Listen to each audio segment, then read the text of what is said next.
Let's go live.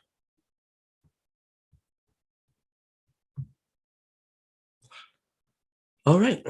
I think I'm all set. I'm just waiting for it to come out. Let's go live. All right, cool guys. Hey, so I just started this podcast live stream right now. I'm just waiting for my guests to arrive soon. I'm just waiting for Sawyer to hop onto the Zoom chat, and I am currently waiting for my other partner in crime, Andres, to join us into this. So we're doing this on Zoom. So I'm just waiting for them to come on, and then we'll go from there. So um, as we're doing this, my name is Ellie, by the way. I just started this podcast about 2 years ago, but because of school and work, I'm trying to do a better job of putting more Star Wars content out there. We've been doing it for a while, and I think it's amazing just talking to Star Wars fans, just about different things, including Sawyer actually.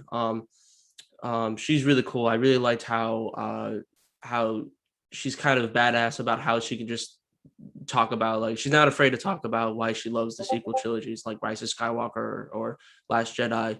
And I think it's cool because some people love it and some people don't, and it's up to us to settle the debate, if that makes sense. So yeah, so yeah, so I'm just waiting for the newcomers to come on in, and then we'll get this going.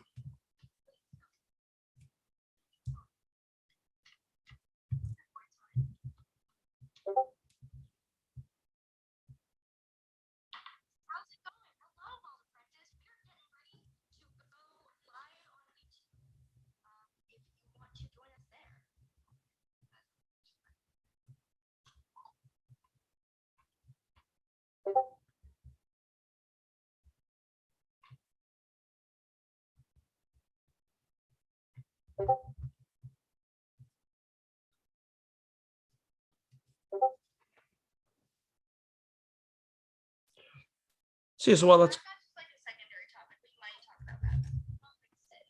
So sorry guys, I'm just kind of figuring this out as we go along.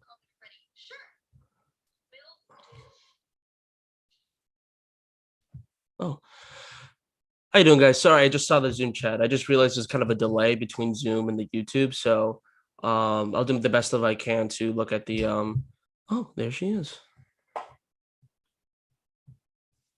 Okay, let's see how we're doing here. Hello. Hello, hey. Can you hear me? I can hear you. Perfect. Okay. So we're actually we're live right now. So cool. Yeah, so I just figured it out. I literally took like 3 hours today how to figure it out. Yeah, it's not easy trying to stream because there's the whole thing about being verified on YouTube, then you have to wait 24 hours, then you have to.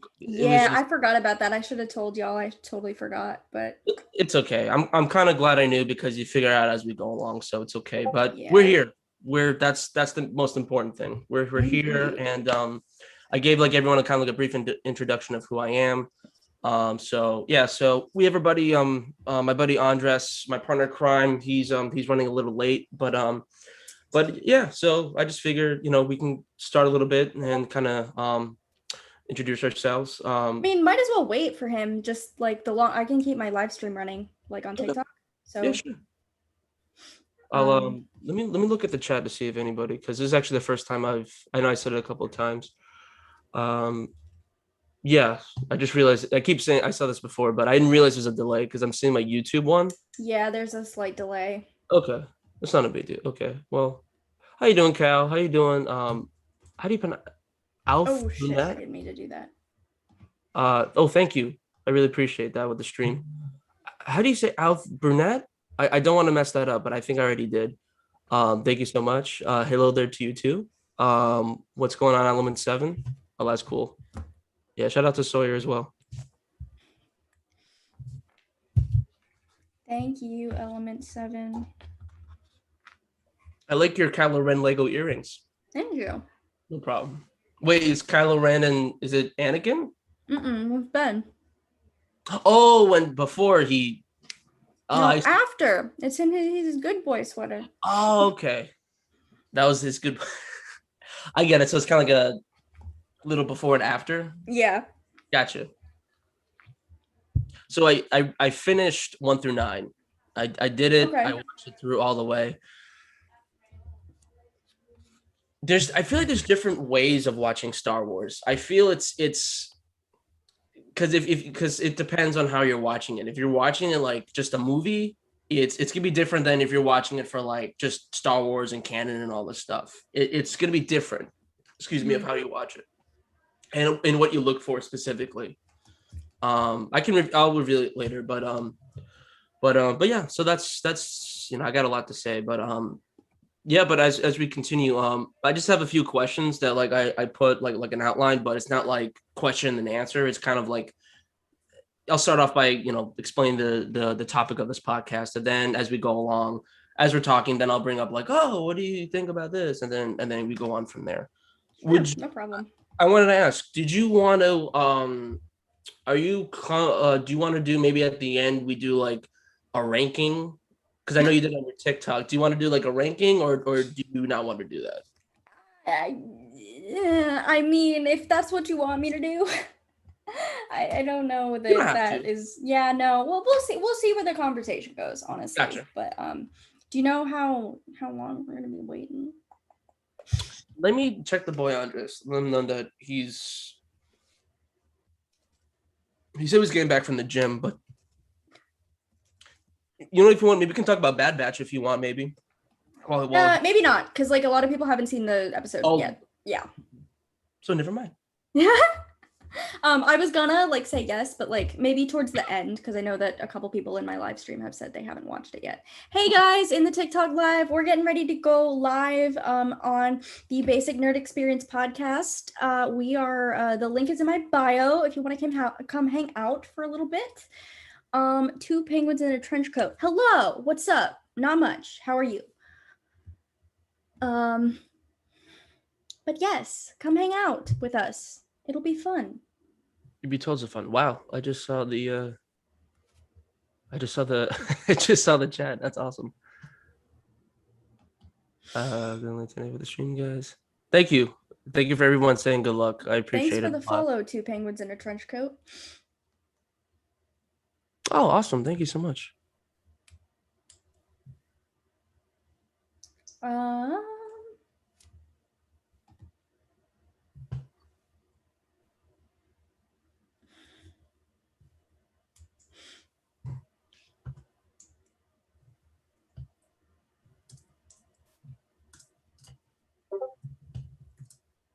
There's like no one in my live stream. I don't know where all the people went.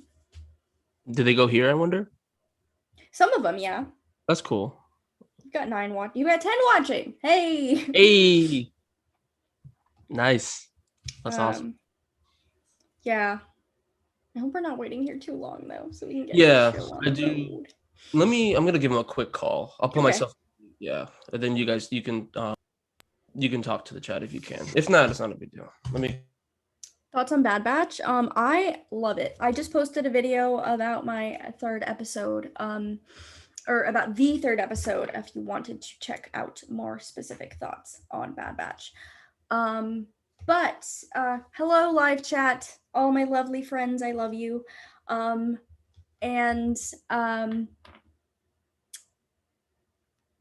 Yes, let's talk War of the Bounty Hunters. I can't talk that because I don't know what's to talk about.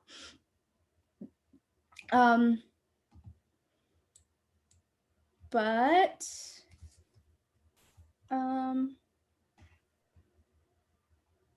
did I not put it in self-promo? Hold on. Is Omega British or Aussie? Neither. She is a New Zealand. Let's talk War of the Bounty Hunters. I really want to read that. It looks really cool. Did I seriously not put it in?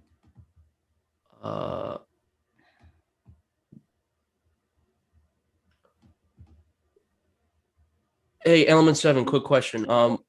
What's War of the Bounty Hunters? Is that like is it kind of like, when does that take? Because I know roughly it's like Darth Vader is trying to find Han Solo with the bounty hunters. Like is that correct? Or like I'm just curious what the synopsis is of that, because it looked kind of cool. I don't mean to put you on the spot, but I'm just curious. You said you were living in Bad Batch spoilers. Wait, what do you mean? I don't know what this means. What are you talking about? Did he answer you? Yeah, he said he just got home, and he's gonna do like a he's gonna he just said he's running a little late. Yeah. Great. Is there like I was gonna say, like, is there like a mini thing we can talk about a little bit before we get into this, just to, something to talk about before he gets here? Up to you. It's your show. Let me think.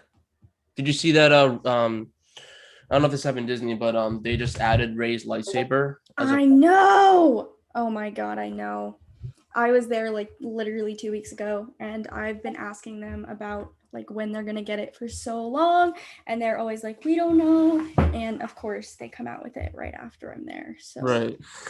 I'm going twice. I'm going June 13th, and I'm going on my birthday. Um, excuse me. And so I'm gonna try, and because I never built a lightsaber, I want to. It's I've seen like live streams, or I've seen like the Diz podcast talk about it. It's pretty I said the man tier because it's really compelling of how they do it, but obviously being there and watching it are two different things. Like you've built a lightsaber there, have you, or no? no, I haven't yet. Oh, you haven't. Okay. I definitely want to do that. It's kind of, I hate that you have to like make an appointment just to pay $212 to make a lightsaber. I get it, because of COVID or something, but I don't know. I don't know. That should be, I don't know. I'm not. No, that's always been that price. No, I'm sorry. I maybe like there's no like I have to make a reservation to buy it there. I think that's, I don't know. I don't know if it's because of COVID, or maybe it's always. No, it's just that they have limited availability. Hey guys, if you're just joining the TikTok stream, I am live with Basic Nerd Experience on their podcast right now, and the link is in my bio if you want to check it out and come hang. No, she's not Aussie. She is from New Zealand. There's a difference. I really hope we can start though, like soon, because Yeah. I have to admit, yeah. Well, let's see. Oh, thanks, Levi. Appreciate it. Yeah, good luck on your stream. Okay, Element 7. No, it's a crossover event that happens across Vader, Afra, Star Wars, and Bounty Hunter comic runs. Oh, okay. Dr. Afra is actually really yeah, I read a few of her comments. I like it a lot. We don't know about it, but okay. All right. Well, I haven't read Afra yet. That's cool. Element High. I see you. Okay, cool. Awesome. But yeah, okay. I hope you can join soon, because I don't want to keep everyone waiting, and I'm ready. I'm ready to talk about. Everyone, how you doing? Yes. Told you about Star Wars. Hey, everyone. Oh, he just put a thing on the Instagram. I know, I got the notification. I'm like, dude, stop. Just come over here. Just come on. But yeah, but hello, friends. Come join us on YouTube. Link in bio. I promise we'll start soon. I promise. And then is here. What's going on, my favorite Star Wars girl? Hi, I'm about to go live with Basic Nerd Experience on their YouTube channel, and the link is in my bio, and you should come hang out with us. That is what is going on.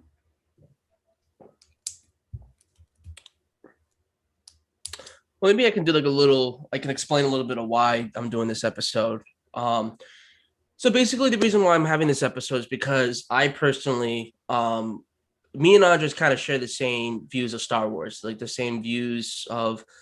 Sure thing. Just swing on over. Happy weekend. Sorry. No, you.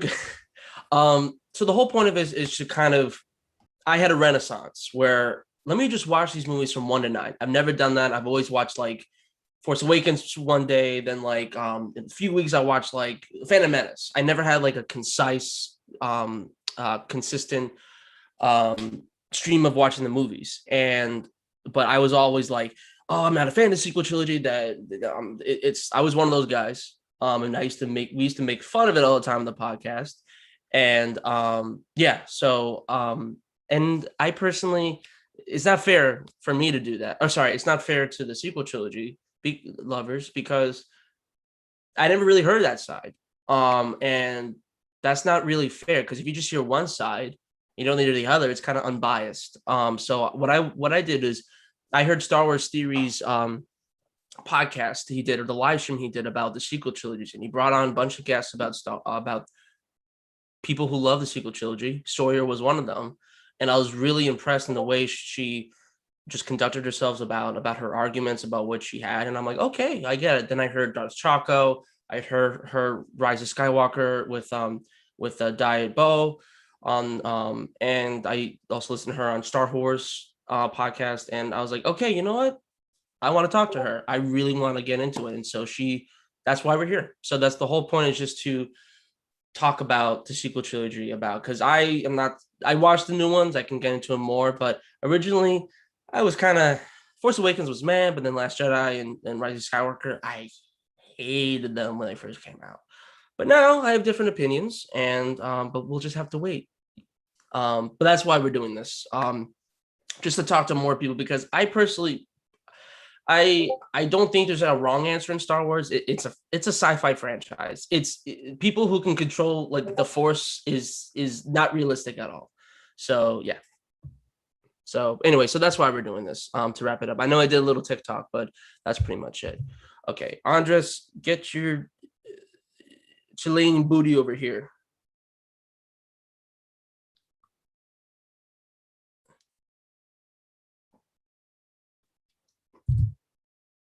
Okay, come on, man. Okay, let's see how we're doing here. You need to summon him. I do. I just said because he keeps putting stories. I'm like, dude, just use that energy gun here. Like, let's it's like a friendly, like, come on. I'm gonna check the chat. Is there if anybody's in the chat, if there's any questions you want to ask us,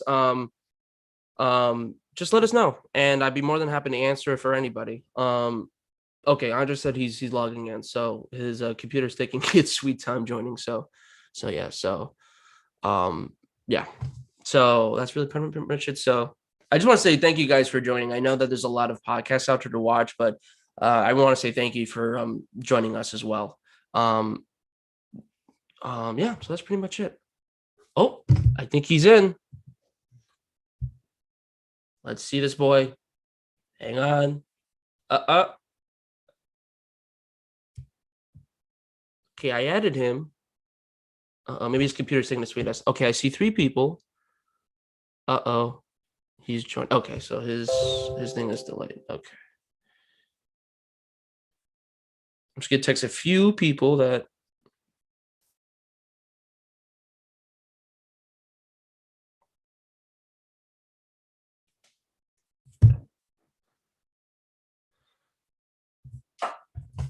I'm gonna go live on my BNE Instagram.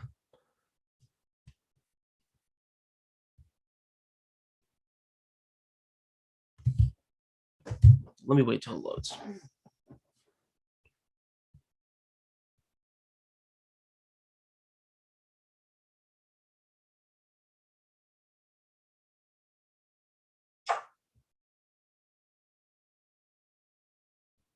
Hey everyone, how you doing? Just Where is he? He's like he's in, but he's not at the same time. It just says joining. Oh boy. So it's yeah, he has a slow computer. Which why is there 2 Andreses joining? Does he have a twin named Andres? Maybe you should have. Never mind. I thought he said he was gonna be home like an hour before. Yeah, well, because I think he said he worked out or something, then he had to go, and I'm like, yeah, I think so. Priorities. Okay, 3 people. I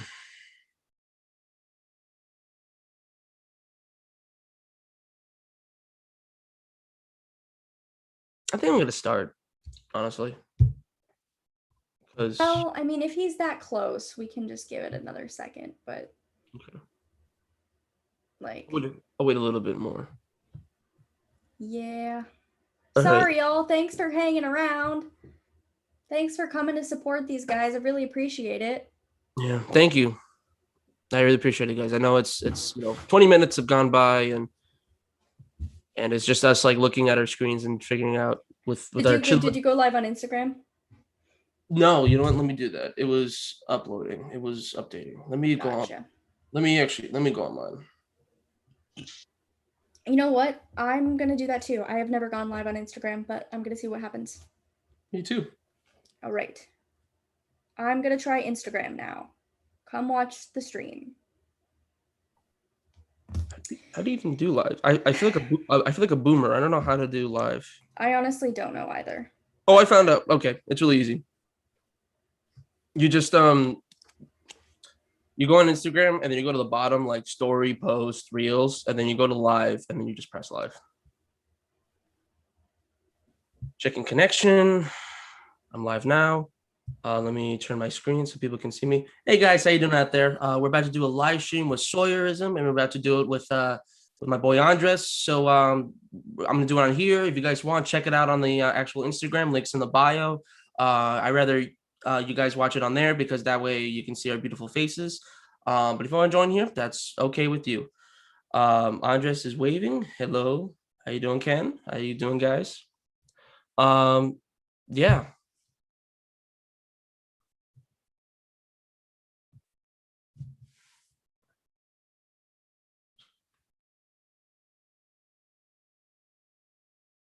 Yeah, I'm just try logging in with your phone. Maybe that will work.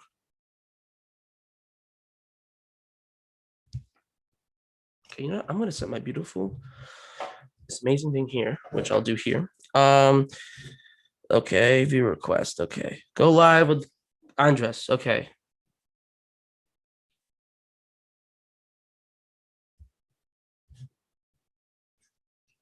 Hey, Yo, hey, what's going on?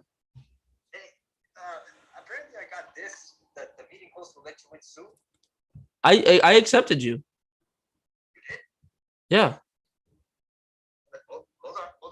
It's buffering at the moment, so just give me a minute. Was this my fault the entire time? I hope not. No, it's just my computer. Oh, it is? Okay. Basically, get rid of a hey, here we go. There we go.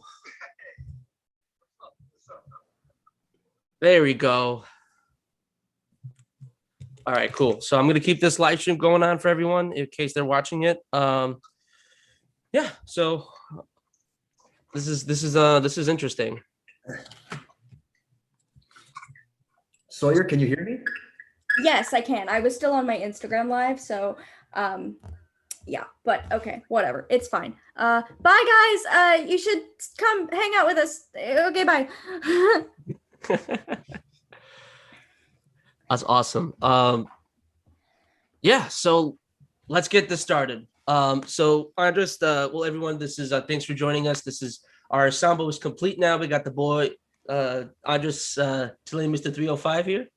Hey, So yeah, we're here to talk about obviously the sequel trilogy and our thoughts and about it and where to go from here. So I kind of just want to everyone to just kind of maybe obviously introduce yourselves a little bit. I mean, some people might know Sawyer, some people might know me, but in general, I would just generally like to introduce everyone, and then maybe why you love Star Wars, and just go from there. So whoever wants to go first, go ahead. Sawyer, would you like to go first? Yeah. Can everybody? You can hear me now, right? Yeah. Great. Okay. Yeah. I mean, I think I've kind of always liked Star Wars, but ever since I was a kid. But honestly, we're here to talk about the sequels, and I think that my fandom really was reinvigorated by The Force Awakens. So, I attribute a lot of my success and my experiences that I've had as a Star Wars fan to the new stuff, because without it, I don't think that I would have. I don't know. I don't think I would. I fell in love with it again after The Force Awakens came out. So I think, and I just love that. I love that there's something for everybody. Like I don't know a single Star Wars fan who loves the exact same things. And I think that's a really special thing that not all, fan bases have. So yeah. Sweet. That, Andres? that is a good point. I mean, me, the earliest memory that I have of Star Wars, believe it or not, comes from the prequel trilogy. Like, I was like, I I came in on episode one. I remember that was the first one that I watched on DVD. And I remember the third one being the first one that I watched in theaters. I came in with, Obi-Wan Kenobi, or like the thick boy Kenobi, like garments with the lightsabers and all that stuff, and it was amazing. People like lining up to see this stuff. It was my first genuine Star Wars experience, and I was 10 years old when this happened, so this was an amazing experience. But by the time episode 3 rolled to a close, like I was just a dumb kid. I was just like, oh, that was fun. That was really fun. And then 10 years later, it comes in with The Force Awakens, and I was blown away at the first sighting. First sighting, second sighting, amazing. But, as the sequel trilogy kept progressing and progressing, kind of lost a little bit of steam with me. But like, come on, it's Star Wars. Whatever my gripes are with The Last Jedi, and it's not like people are wrong for liking it. I mean, there are some parts of it that I really like. Like my buddy Jose has a bunch of great points about The Last Jedi, even though he's wrong. I'm just kidding, Jose, but in all seriousness. But yeah, even though it wasn't quite what I expected, I still love Star Wars, and I'm still hoping for more entertaining stuff to come, like the Bad Batch, like episode 3. It's the good stuff. Yeah, I can go from there. I first watched Star Wars with the special edition VHS. My parents were like, "Here you go. You're 5 years old. It's time to watch Star Wars." And I was like, "Giddy up. Let's get it." And it changed my life. I was like, "Wow, this is amazing." And I remember when I was like 5 or 6 years old, I saw Return of the Jedi, and I yelled in my household, and I was like, "This is it. That can't, there has to be more." And my mom was upstairs like, there's more, right? There's like episode 1 and 2. And I go, really? Okay. So then we did the DVDs, like for Christmas came around. So I got 1 and 2. I watched them, thought they're amazing. My parents, they're casual fans. They're not like us reading the comic books or the books. They're just casual fans. And they were not happy with 1 and 2. They have the reasons, which I understand. And I was like, okay, but I still loved it. It was Star Wars. It was like, the Jedi, like, all that stuff. And then Revenge of the Sith was my first Star Wars movie I ever saw in theaters. I would believe I was 6. Or I was just about to turn 6, but regardless, it was still amazing. Like it blew me away. I thought it was groundbreaking. Like it changed. I only remember the Battle of Coruscant when I was like a wee lad, but besides that was it. It was great. Then over the years, of course, I started reading the comic books and I started doing more exploring it. Actually, Lego Star Wars helped with that, ironically, which is amazing.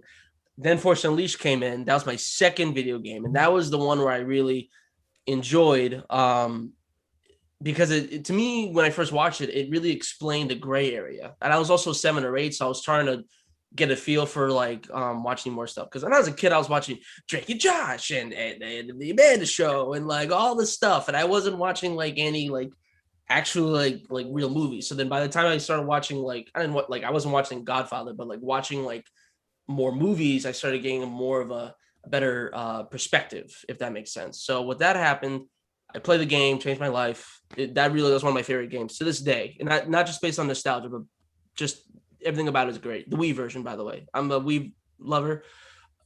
Wii, not weed, but yeah, so that's why I love Star Wars so much. I can go on, but the sequel trilogy I think has some good moments in it. Like I remember Force Awakens. That really it kind of broke me actually when spoilers Han Solo died. That broke me. I remember Christmas Day. I saw it with my friends.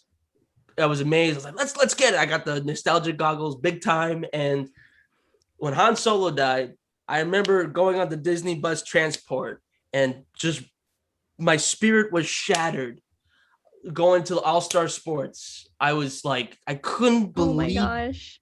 I couldn't believe this happened. It was like a death in the family. Like this came out of nowhere. I mean, I didn't know that Han Solo was like not looking to play this anymore, or Han Solo, Harrison Ford wasn't gonna, right? But I just was like, this is amazing, but or this is, I can't believe this. So from then on in, I kind of watched the sequel trilogy based on nostalgia. Like, okay, wait, this is not like this. This is not like this. This has to be like this, and then realizing that I watched the movies again this past couple of weeks from like 1 to 9, it's really hard to compare like movies from like the 70s, like from the late 70s to the early 80s to like the 2000s to like the 2010s. And it's not fair to do that really.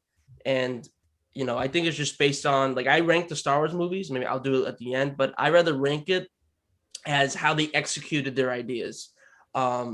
Just like Order 66. But yeah, so that's all I have to say. I know but just letting you guys know out there, if this is your first time seeing a Ginger, I love giving TED Talks. So yeah, so if that happens, just a warning. So but anyway, I kind of want to start off the sequel trilogy by saying what's something that what's your favorite character from the sequel trilogy? Well, I'm gonna have to think about this for a bit. Sawyer, you obviously love the sequel trilogy, so I will give you the floor for now. Yeah, so Ben Solo is my favorite character, and he's not just my favorite character from the sequels. He is my favorite He is my favorite canon character, and that part of that does come from the like extra content that features Ben Solo, specifically the Rise of Kylo Ren comics, and just little bits and pieces that we know about him outside of the sequel trilogy. But I really do feel like he was the strongest aspect of the sequels, and his story of overcoming the trauma that he endured his entire life from even in the womb, because by then Snoke was already manipulating his mind. And so, yeah, I mean, I think his story is the most powerful and the most interesting. So he is by far my favorite character. Not just because I simp for Adam Driver. I don't, contrary to popular belief. Usually it's like, oh, stupid girl, she likes the sequels because she simps for Adam Driver. I don't. I really don't. I just like the character. That's amazing. Wow. Okay. All right. I got you. Andres, do you have yours, or do you need more time to think? Because I can answer mine. Elliot, go for it. I have to think about this. It's okay. For me, it's pork number 5. No, I'm just kidding.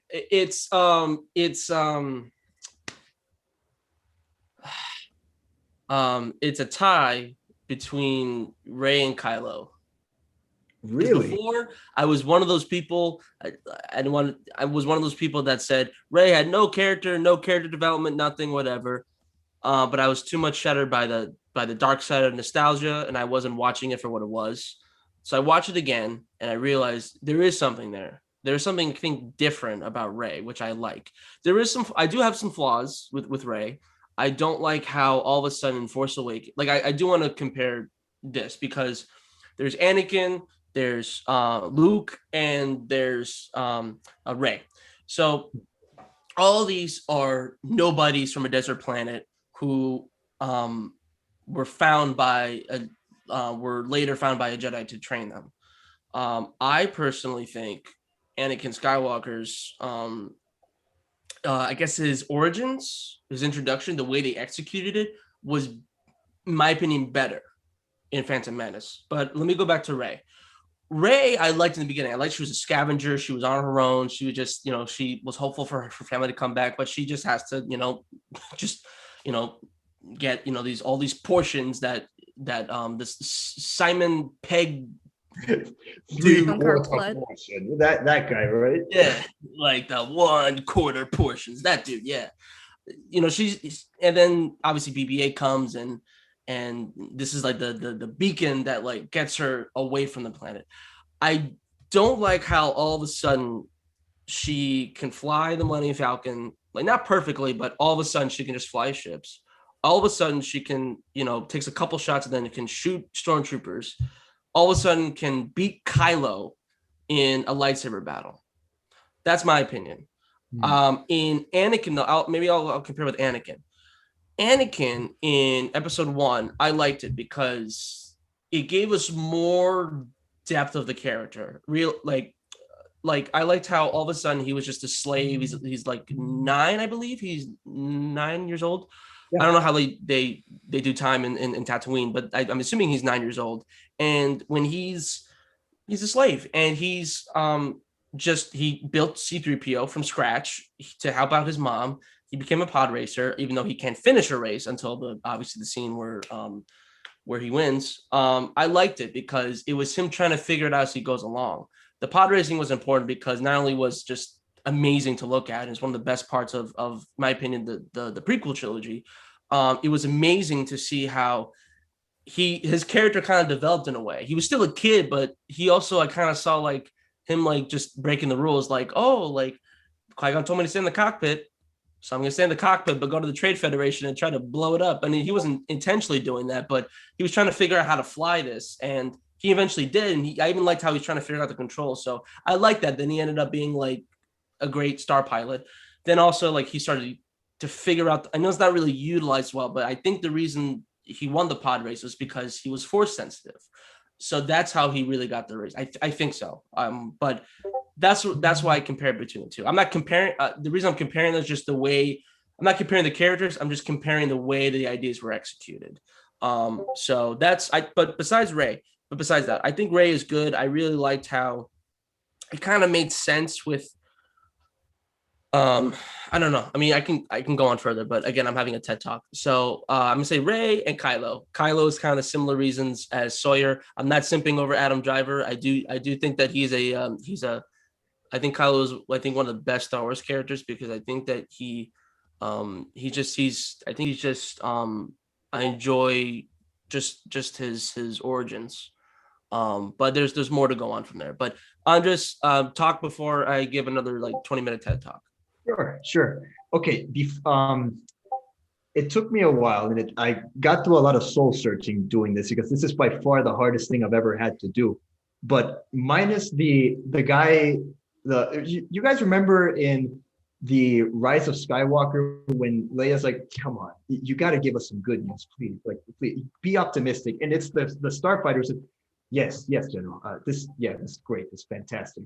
Yeah, whatever. Like that. Before that, that was my favorite sequel trilogy character because that moment was genuinely funny to me. But looking further into myself, I think Finn is my contender for best sequel trilogy character, and because at the beginning of The Force Awakens, like.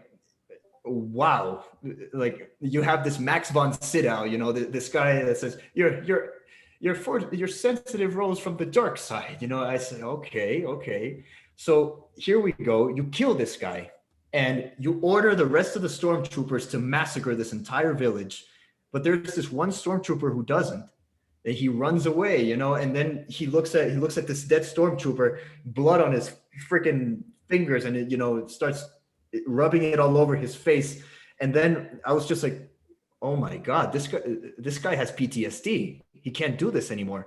And JJ, like, I like how JJ manages to make Finn express himself, express his fear, his doubts, his face tells a story. That's what brought out a lot of humanity with Finn, and when Captain Phlasma comes in and says, FN 2187, why do you not have your helmet on? And he's like, I'm sorry, General, like he recomposes himself, and you see that, this brings out a possibility that, hey, you got to remember these stormtroopers, like they're not clones anymore, they haven't been clones for more than 30, 40 years. Right. And finally, we get to see the humanity of at least one of these guys.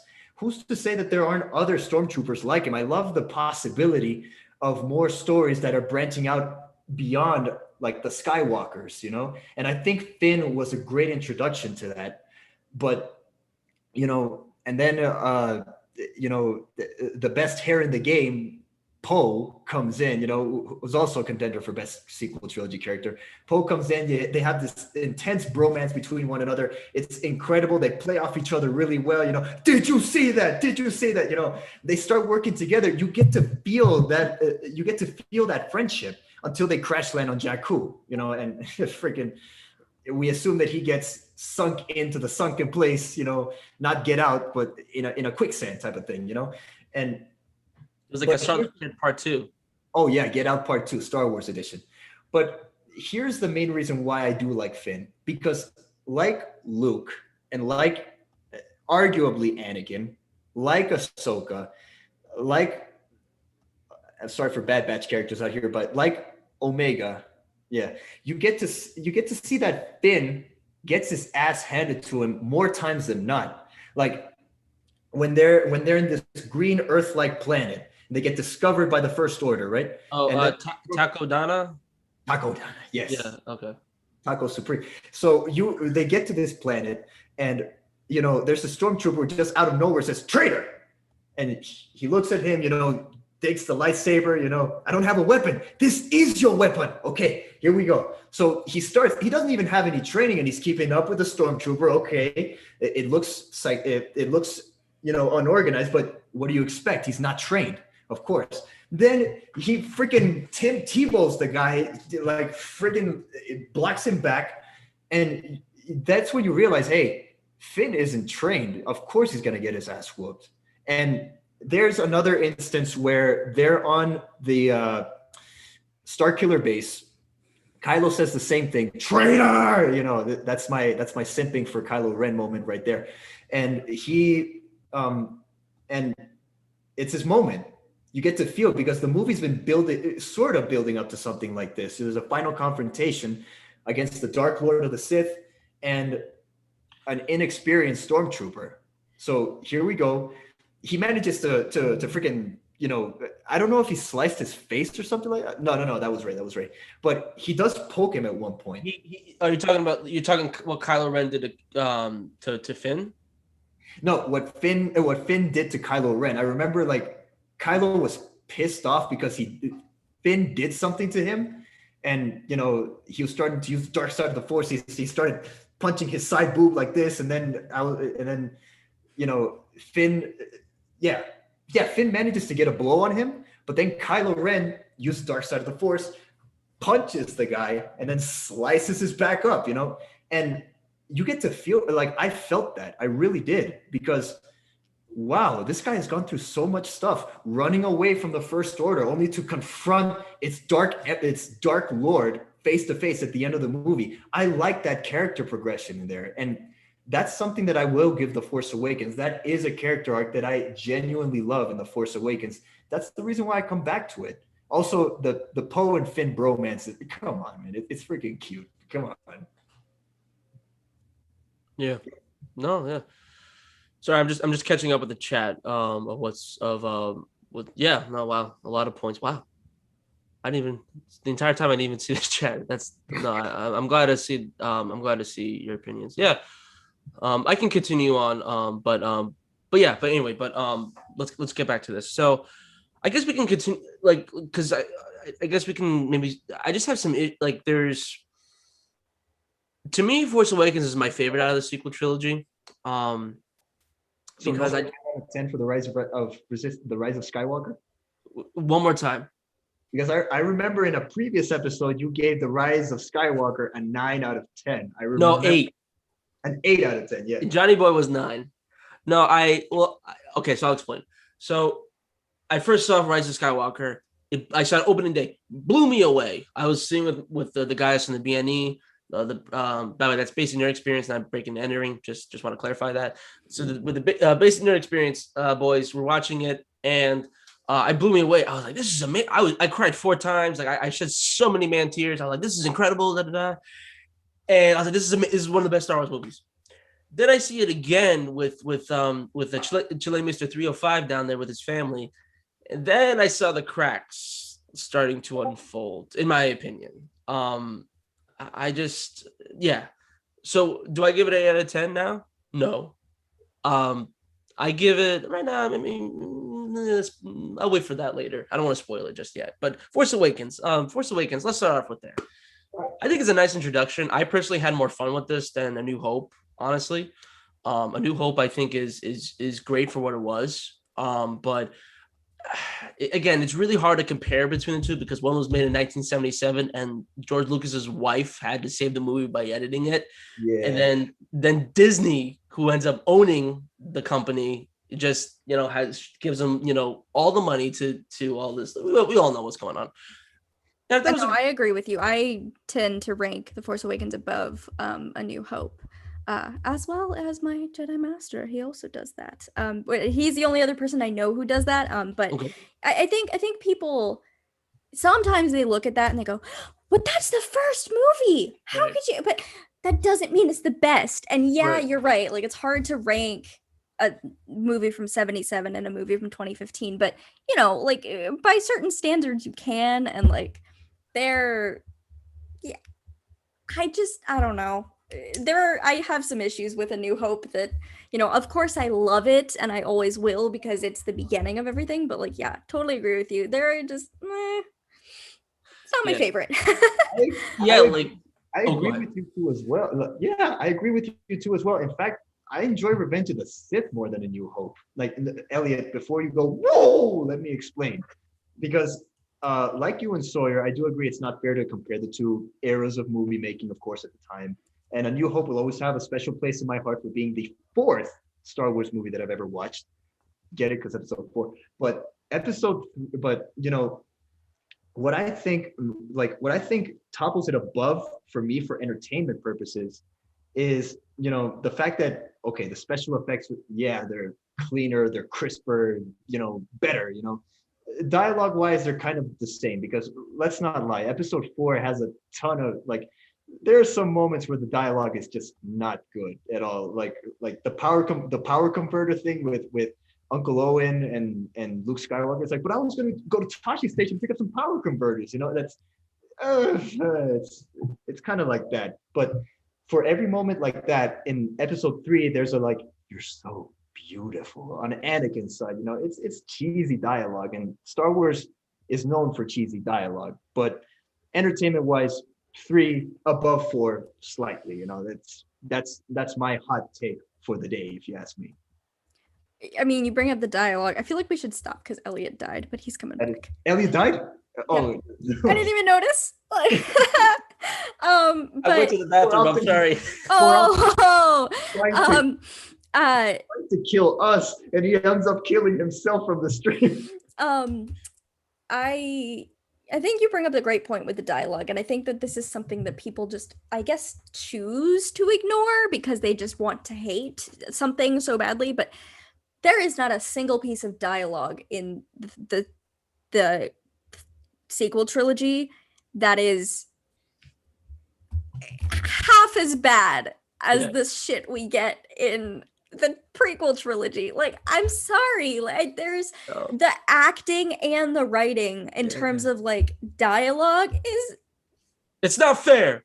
It's light years better than what Lucas wrote for the prequels. And it's just the other day I was talking to someone who really hates the sequels and someone else who really hates the sequels, but the other person was like, I give the sequels credit for the fact that they are acted beautifully. Daisy Ridley, Adam Driver, John Boyega. I mean, but particularly, Daisy and Adam, because their, connection was such a, important part of these movies. They did a phenomenal job with each other, and you can't deny that. And this guy was like, I think Rey was acted very poorly. And we were both like, why? Like, what is your reasoning for this? And he goes, I just didn't like any of her facial expressions.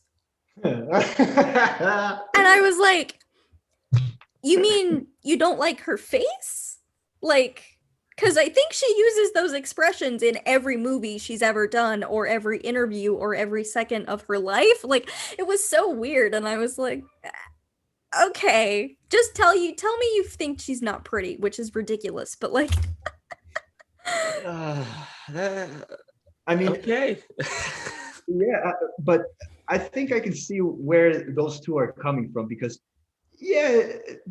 Daisy Ridley did perform admirably. Like she didn't act bad, but there are some scenes that I think were acted kind of weird. Like like, hear me out on this one. It's I would say let's take The Last Jedi, for example.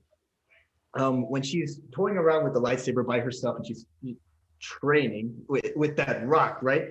And then like she starts doing the slicing of the rock thing, you know, and she like the rock tumbles down and it accidentally tumbles into this wheelbarrow of these weird fish frog people, you know, and the fish frog people are like, and you know, yeah, at the beginning I laughed, but you know, I don't know. There were some weird expressions that I just couldn't help but notice that couldn't Ryan ask for like a double take or something like that? And in The Force Awakens, when she's like, "You're Han Solo," and I think she acted a little bit too impressed, if you ask me. But I give that up to like first time jitters, you know, like first movie. Of course, it's gonna be like, oh, you know, like that. It's gonna be like that. But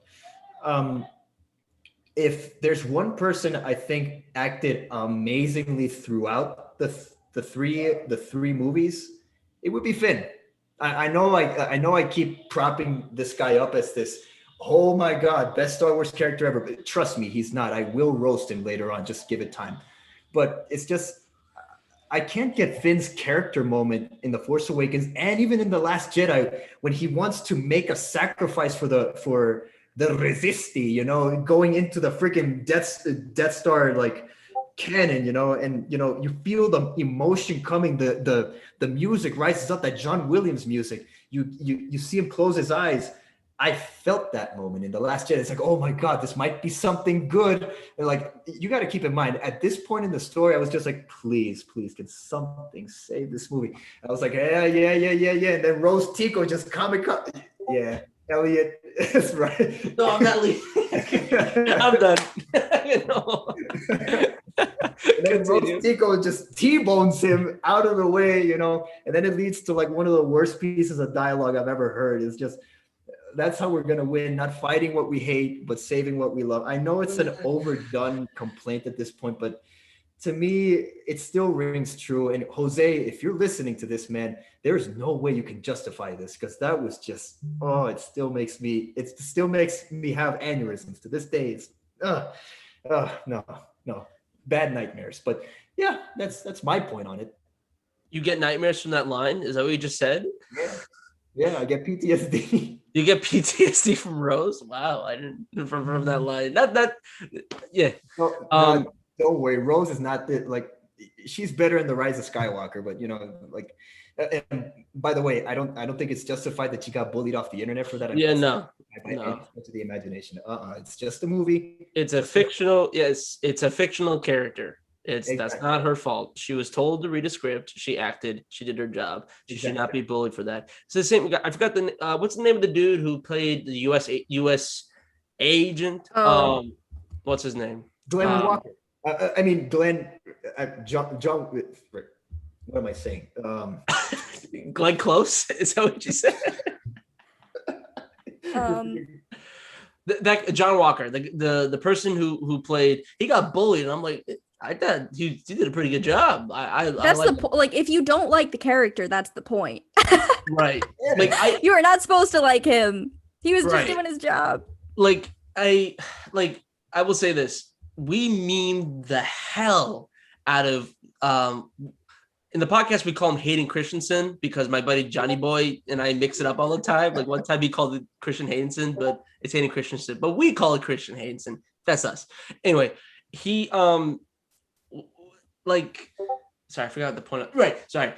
With Christian Haydenson, oh man, I gave him so many chances. He was better in Revenge of the Sith. I think it was a lot better. There were definitely some memeable moments. But I don't know. It's one of those things where I don't know who, not to blame, but especially episode 2, the dialogue was awful. It is, I think, the worst, my opinion right now, after watching the movies just now, Attack of the Clones is my least favorite movie. I really don't. I disagree just because of nostalgia purposes, but dialogue wise, 100%. Yeah. But it's not just, people always focus on, I don't like sand and the interactions that those two have. But like, Obi-Wan's dialogue is also Yeah. horrible in that film. Like, I don't feel like anybody ever talks about that. Like, it's just bad Yeah. all around. Yeah. Well, Yeah. one of Go for it. oh no, like it's just like one of my biggest problems with that is not only the dialogue, but just the writing in general. There's some moments where, in my opinion, there's like more stupider moments in Attack of the Clones than Last Jedi. I mean, there is some, in my opinion, there's some dumb moments that happen in there. That's just my, but that's my humbling, bumbling opinion. But for Attack of the Clones, my biggest problem is the assassination attempt with the two goopy worms that come in. It doesn't make any sense. Just I know Cosmonaut Variety Hour made a meme about this. It was just like, it took like 8 people to finally kill or try to kill Padme when you only need one. Like, it's literally like, my problem is that they literally, this glider ship or whatever has a direct aim to kill Padme. Nope. I'm going to drop some goopy Nickelodeon worms and she's going to die. And that makes you have a clear shot to kill, or get a sniper. Why can't Zam or Jango? I get maybe Emperor Palpatine telling Count Dooku and Count Dooku hiring someone. I get that. Because you need someone. Count Dooku can't just come in, just get his banana looking lightsaber and slice her up. Like, no, that wouldn't work. Jango Fett, I don't know why he couldn't do it. I don't know. I mean, that's just my opinion. I really don't know. But if we didn't that's just. If we didn't have that goopy worm scene, we wouldn't have the thickness that is Obi-Wan Kenobi just smashing through the window and having this amazing chase scene. Like, I get that the circumstances were really weird and wonky, and that first assassination attempt where they attempt to blow up the starship that Padme supposedly comes out of, but it was just a decoy who's not Keira Knightley anymore for some weird reason. But yeah, but like, and then here's the thing that I really don't get. Anakin and Padme on Naboo, right? They're out in an open field, waterfall coming in everywhere, so beautifully shot and all that stuff. But then, to me, this whole illusion just drops in an instant where I'm just like, why are you in an open field when there are bounty hunters trying to kill you? Like, Jango Fett can just so easily get behind this snort-looking pig thing, sniper, and then just be like, oh my God, I did it. Count Dooku, yo, my boy, we did it, man. We got her. We got him. We got him, yeah. But yeah, I see what you're saying. Like, the Attack of the Clones is not the worst Star Wars movie I've ever seen. That to me is The Last Jedi. I'm sorry, Jose, but it is. But Attack of the Oh, by the way, anybody out there, Jose is a friend of ours who loves The Last Jedi. That's actually his third favorite Star Wars film. So that's why we keep referencing Jose. So that's why. So for the confusion out there. But here's the thing with Attack of the Clones. There is one moment where I think there's one moment that towers above most of the great scenes in Star Wars, and that's when Anakin goes to the Tusken Raider headquarters, if that's what it's called, and Headquarters slides down. He slides down, right? He tries to find his mother, makes a lightsaber hole, finds her. You see how lit this place is. Not lit in a cool way, but lit in it's terrifying. She's hung up in a barbaric sort of way. And Anakin's expression is just like, mom, oh Yeah. my God. And here's where personally I felt Anakin's plight here. You got to remember, this guy is 19 years old. He chose the life of a Jedi. Of course, he wanted to go on to be what he wanted to be, but he's been told all his life to keep his emotions in check ever since he was 9 years old, and he hasn't seen his mother in over 10 years. And the next time he sees her, she's tied down, bleeding, and the last moments with her is, her suffering, and then John Williams' music comes in, Anakin closes his eyes, and then, and then Anakin's expression. You get to see him look at the camera. He starts massacring the Tusken Raider. That alone, that scene, incredible. One of the best. I cannot meme it if I tried, really. Hayden Christensen I said that right? Hayden Christensen. Okay. With Hayden Christensen, that's the best moment, acting wise of him. That's his best moment. Is that scene? The way, like, I agree with Legend 97 who said in the comments, yeah, like that scene was amazing. Like the scene where he goes from the Tatooine future Skywalker headquarters. He goes right from there, and the Duel of the Fates is playing, and he's like obviously like really anxious, and that's just a gorgeous scene of him going to the Tusken Raider headquarters. And when he goes there, the music is just so like it conveys this really sad emotion that he's like he just lost his mom, like he was gonna save her, and he put a lot of pressure on himself that he will, like he said in episode 1, I will come in for you. I will. In a way, he kind of did, but didn't, because it was too late. And so then you hear the complex strings coming, and then like he rises up, and he looks like he's gonna mess up some Tusken Raiders, and he does. And the women and the children and the men, everything. No. We got to say it right. It's you ready? Okay, not just the men. The men, but the women. And the children too. You need that button that Star Wars Theory has where he just presses it and then the scene pops up. I need an encoder to do that, because that's like got to be on the backups. That and McClunky is another one we got to do. But yeah, that's funny. That's a good point. But anyway, I'm trying to think. You guys talk. I've said enough. Well, you said you had questions, so I mean, do you have more? Or? I do. We should get back to sequel trilogy. We're getting to prequels. I love talking about. I'm sitting here like, oh, do you hate the prequels too? Like. But okay, let's get back to the sequel trilogy. I got a question for you guys, because yes, I want to focus on the positives of the sequel trilogy, because there are some. What do you think is the most emotionally poignant moment of these sequel trilogies, of these sequel movies? Yeah, that's a great question. My mind immediately goes to 2 moments. I think I would say Luke's death and Ben and Han on Kef Bir. Obviously, that wasn't actually Han. That was a figment of Ben's imagination. And I do believe that was meant to be Leia if Carrie Fisher had not passed.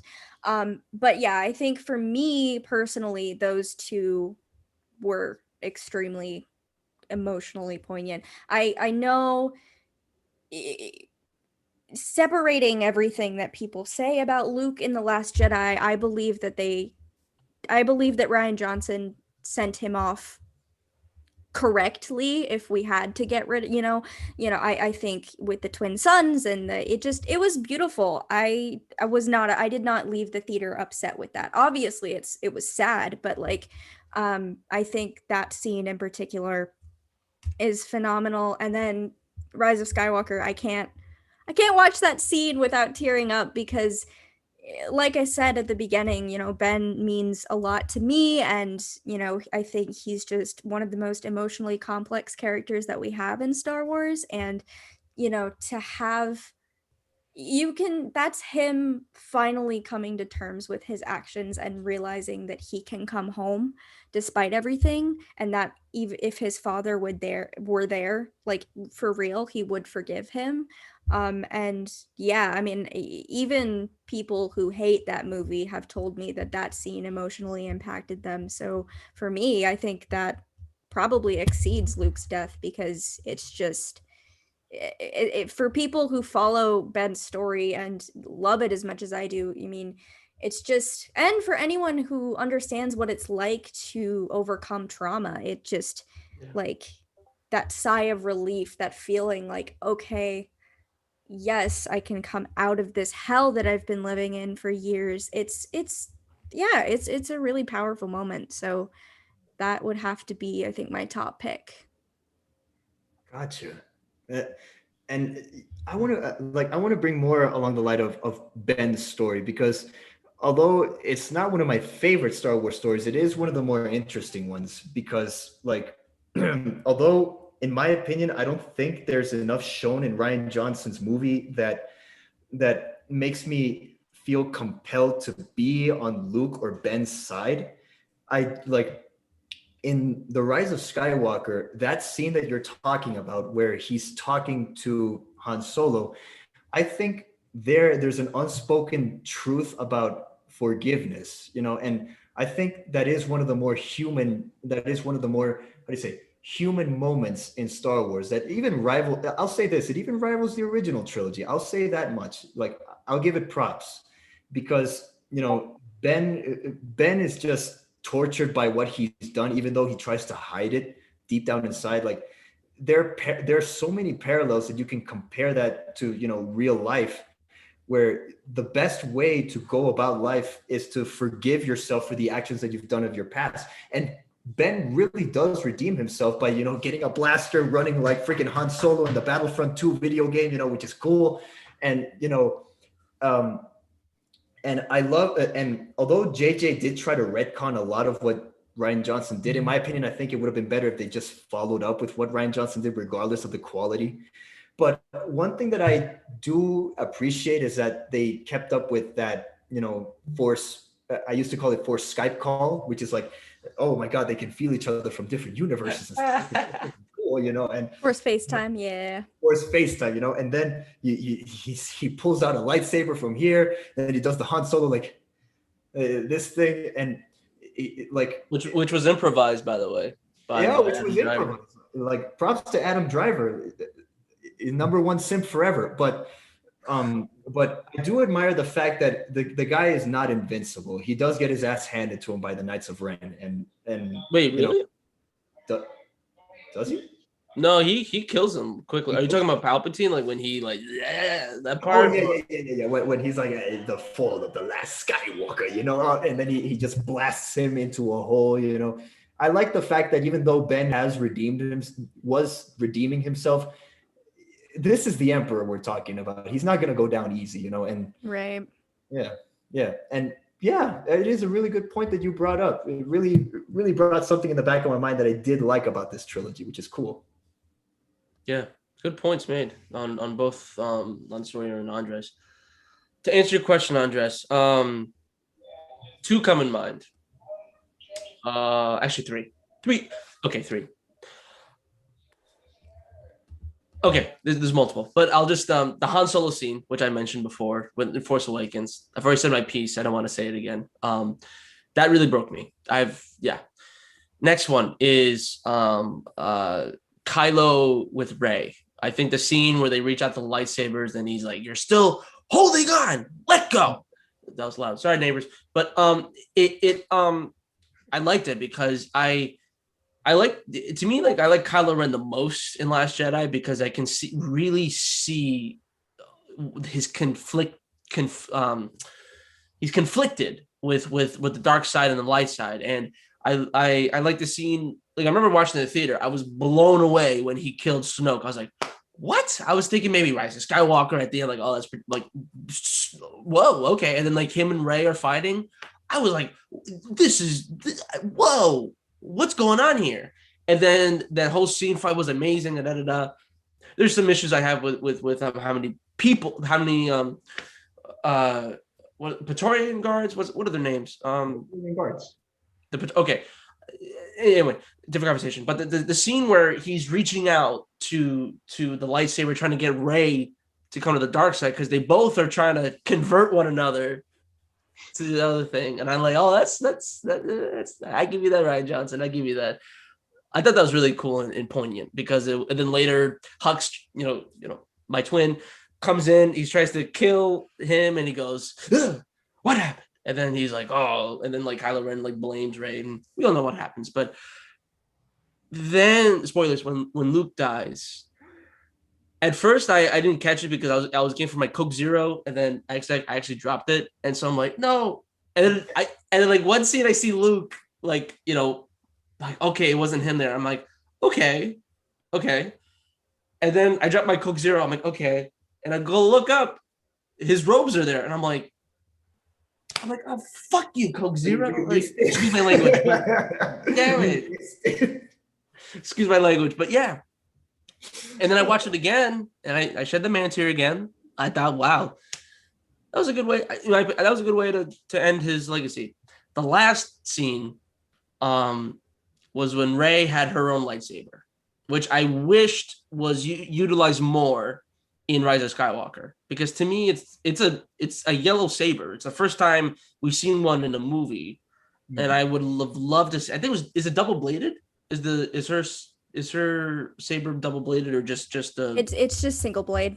It's a single blade. Okay. Mm-hmm. But I just thought it would have been kind of cool because she's using, which lightsaber did she use? Was it Princess Leia's lightsaber, like which, or her own saber? It is. Wait, when? I'm sorry. In Rise of Skywalker, like throughout the most of the movie. No, that's Anakin's saber. Yeah. She fixes it. But didn't they shatter it in Last Jedi?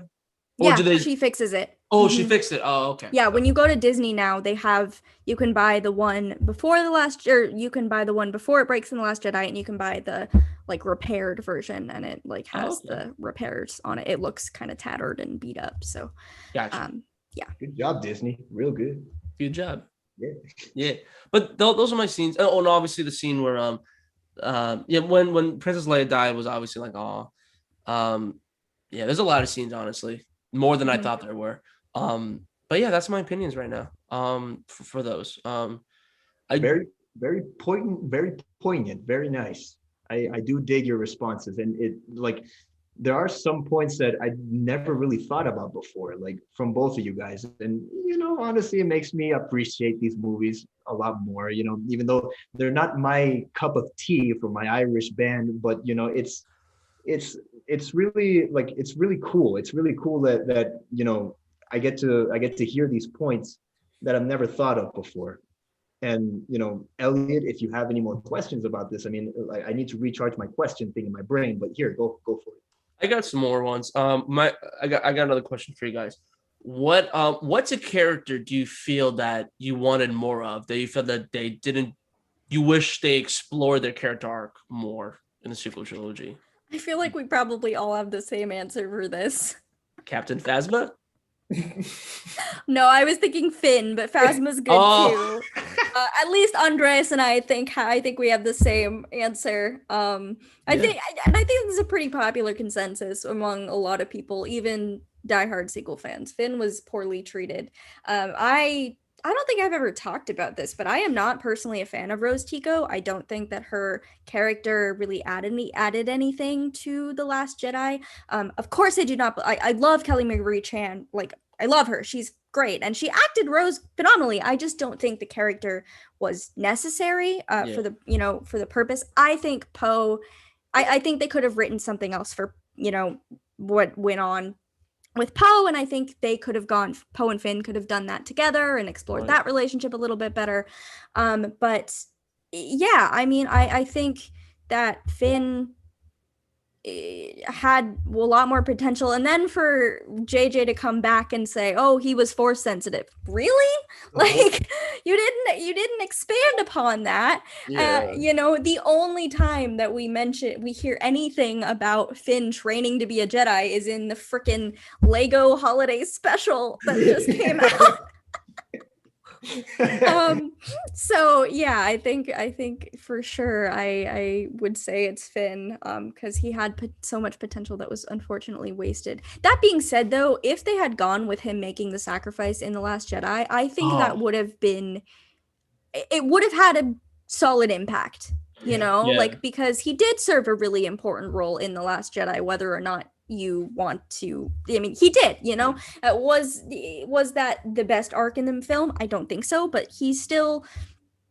Someone once was talking to me about The Last Jedi and was referencing the fact that every character in that story goes through the same like lesson of they want to be something, and by the end of their arc they realize that they're meant to be something else.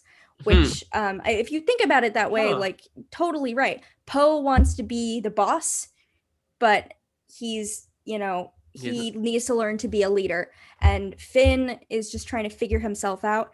And, he doesn't know what he wants to be, but he is the hero. And Rey, she wants to be done with everything, but she needs to be the Jedi, like things like that. And like every character goes through that. And so I think I would have liked, Finn needed to be expanded upon more. And it would have been, I really wonder what they would have done if they had like truly given him the shot to be a Jedi, but Yeah. alas. It would have been badass to see like a stormtrooper who then becomes a Jedi. I think that would have been really cool. I think it's I really have a problem with the factions. Like this faction. For example, prequel trilogy, we have the droids and we have the clones. Makes sense. Then we have transition to that, the stormtroopers and the rebels. Makes sense. Sequel trilogy just seems like a copy and paste, except it's just different. It just seems like it's like, when you plagiarize an essay, but then you have to reword it to make sure it doesn't sound like it's plagiarized, but it's exactly kind of the same. That's say again. The Spark Notes. Yes, it is the Spark Notes. Because to me, I haven't read I'm trying to do a better job because I do want to read the Phasma book. It sounds really cool and compelling. I do want to read that because to me it's like I want to hear because I just watched the movies. I never read the canon or watched the Resistance show. To me it's like, how the hell did they come back? They were supposed to be done in the back. Like they never really explored that.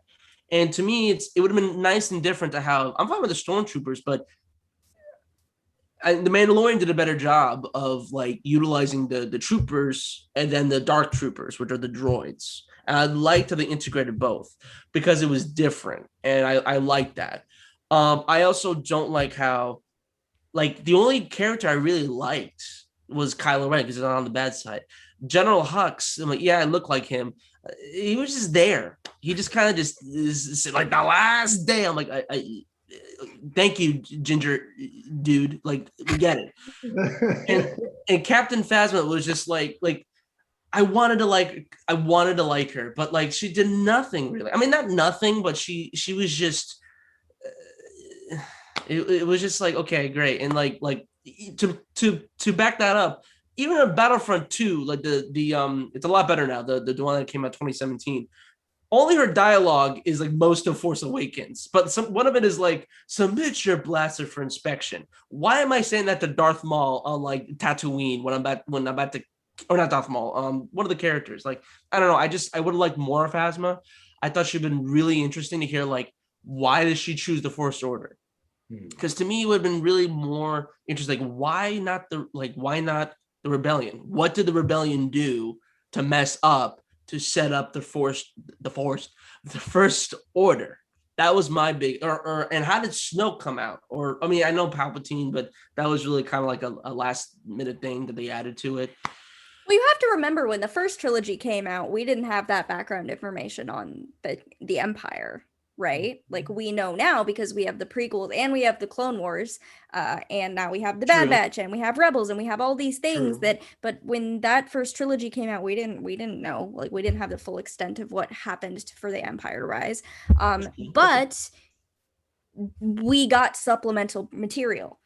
That's exactly what's gone on with the sequels, because several books set up the First Order. And yeah, it's extra material that you have to go back and look at, but that is true for all of the trilogies. Same with the prequels. I mean, the prequels needed the Clone Wars, which was after the movies, to beef them up and make them the incredible era that they were. So I think people sometimes are like, oh, well, I shouldn't have to go read a book. But the truth is, all the trilogies have been that way. And if you are looking for those answers, they are out there, Elliot, and they're all in books that lead up to the First Order. Phasma has a really interesting story, and it does talk about her origins, and it also talks about Hux's origins, and it's really interesting. You should definitely read it. For sure. I will. But out of the three of us, I don't think I've answered Elliot's question. So we're gonna go to the next question. I'm just kidding. Go ahead, man. You ginger. I mean, so yeah, you said you heard me right. So okay, I think a character that I would love to have seen more fleshed out. My number one choice would have been Finn, but Sawyer beat me to the punch, and she did it really well. But hear me out on this, Admiral Holdo. Yeah. Okay. Okay. Hear me out. I do not like Admiral Holdo, not in the slightest. I really don't like her. I think she has a really annoying personality. You know, the way she like leashes on Poe is not something that I'm a fan of. I get that. I remember my dad and me, we were having a back and forth here, and that, you know, okay, Admiral Holdo is a badass admiral, okay, and Poe is a general, you know, okay. But here's the thing. My dad told me that that, you know, she might think that he is a spy of some sort, you know, maybe like she doesn't know him that well. So, you know, she has to assume the worst. But at the same time, I can't help but sit here wonder what motivation is there to suspect Poe of all people. I mean, he was the one who blew up Starkiller Base. I think his loyalties lie really clear. And like, I'm pretty sure there is a book out there or a comic that can explain this, but as it is right now, I feel like, although I don't like Holdo, there was one moment that was hinted at like the end of her arc, where like it's when Leia like shoots the crap out of Poe with a stun gun, you know. It was admittedly funny, but it was like an old woman coming in just teaching him some manners and stuff. Holdo mentions that there is history between the two of them. I would have very much liked to see that. Maybe it would have justified her you know, ambiguity or her distrust of Poe. Maybe Poe they inadvertently crossed paths and she recognized him out of at some point, you know. I would have enjoyed to see that a little bit more. And, you know, I get what Ryan was trying to do, but I don't think it was executed very well. And I think that's the case with a lot of scenes in The Last Jedi.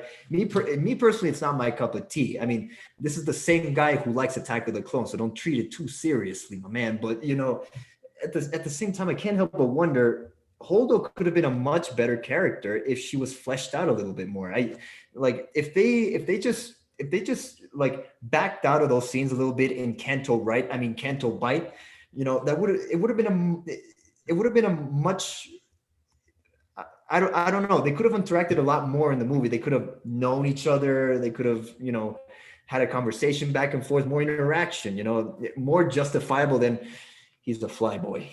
I like him. And I'm just like, you don't like anything. Yeah. You know, that's the reaction I got. Right. Yeah, I get Holdo. Yeah, I agree. I agree with what you're saying. When I watched it again, I was kind of like, it just felt like correct me if I'm wrong. It just felt like they were wasting time. I mean, I know why, because they had to go and come back and try to get more power, but I don't know. I watched it again. To me, Last Jedi is I get, because I know usually in every Star Wars movie there's always like 2 or 3 things going on at the same time. And I like that. I like that a lot because it keeps the pacing going. It just, the dullest moment was the ship with Holdo and Poe and waiting for Princess Leia. And she's like incapacitated because she was blown up. Well, it wasn't blown up, but anyway, it was. I don't know.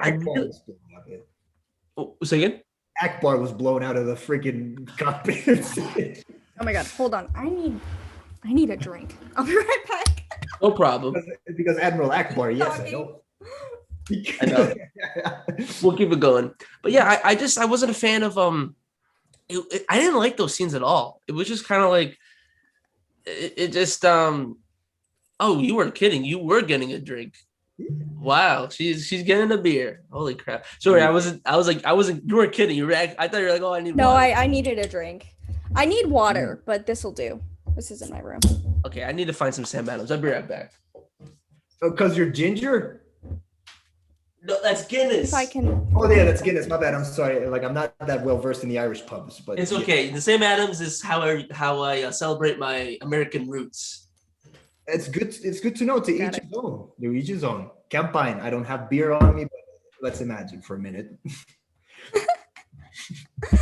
But yeah, Elliot was going over the fact that the most boring scenes to him were the ones where they were in the ship and it was just Poe and Holdo, like, you know, Poe trying to ask her if there is a plan, you know, and Holdo just constantly shooting him down because of the suspicions that maybe he could be a spy or something like that. And, you know, and if like Poe to me was rightly justified in you know, we've lost 3 ships, you've told us nothing, like tell us that we have a plan or something like that. I mean, and I don't know, this is one of the things that frustrates me about The Last Jedi, the fact that some of these conflicts could be resolved if they were to just sit down, have a briefing of some sorts of something like that. I mean, Holdo's not the worst example of this. I think the case with Rose is much worse, and I'll get to that later on. But Elliot does have a point in that these scenes just feel a little bit long-winded, and to me, it just doesn't make a lick of sense either. You know? Yeah, I'm back with no beer, but yeah, I agree. You're there with the little beat boy stands, you know. Yeah. I was looking for that Sam Adams, but then I realized my dad drank the last one, so. Okay, I feel left out. I'm gonna get a drink too. Like I don't feel this. Hold on. Okay, we can continue. Yeah, but You guys are kind of acting like Poe didn't do something wrong. No, he did. I think that I didn't. This is the gray area. Like I agree, but I just didn't. Too much was going on that I really didn't realize. I really didn't. It was. There was a mutiny because she was supposed to teach him a lesson. But then like. Right, but I mean, I guess where I'm coming from is why would she give him? He got demoted because he lost an entire bombing fleet.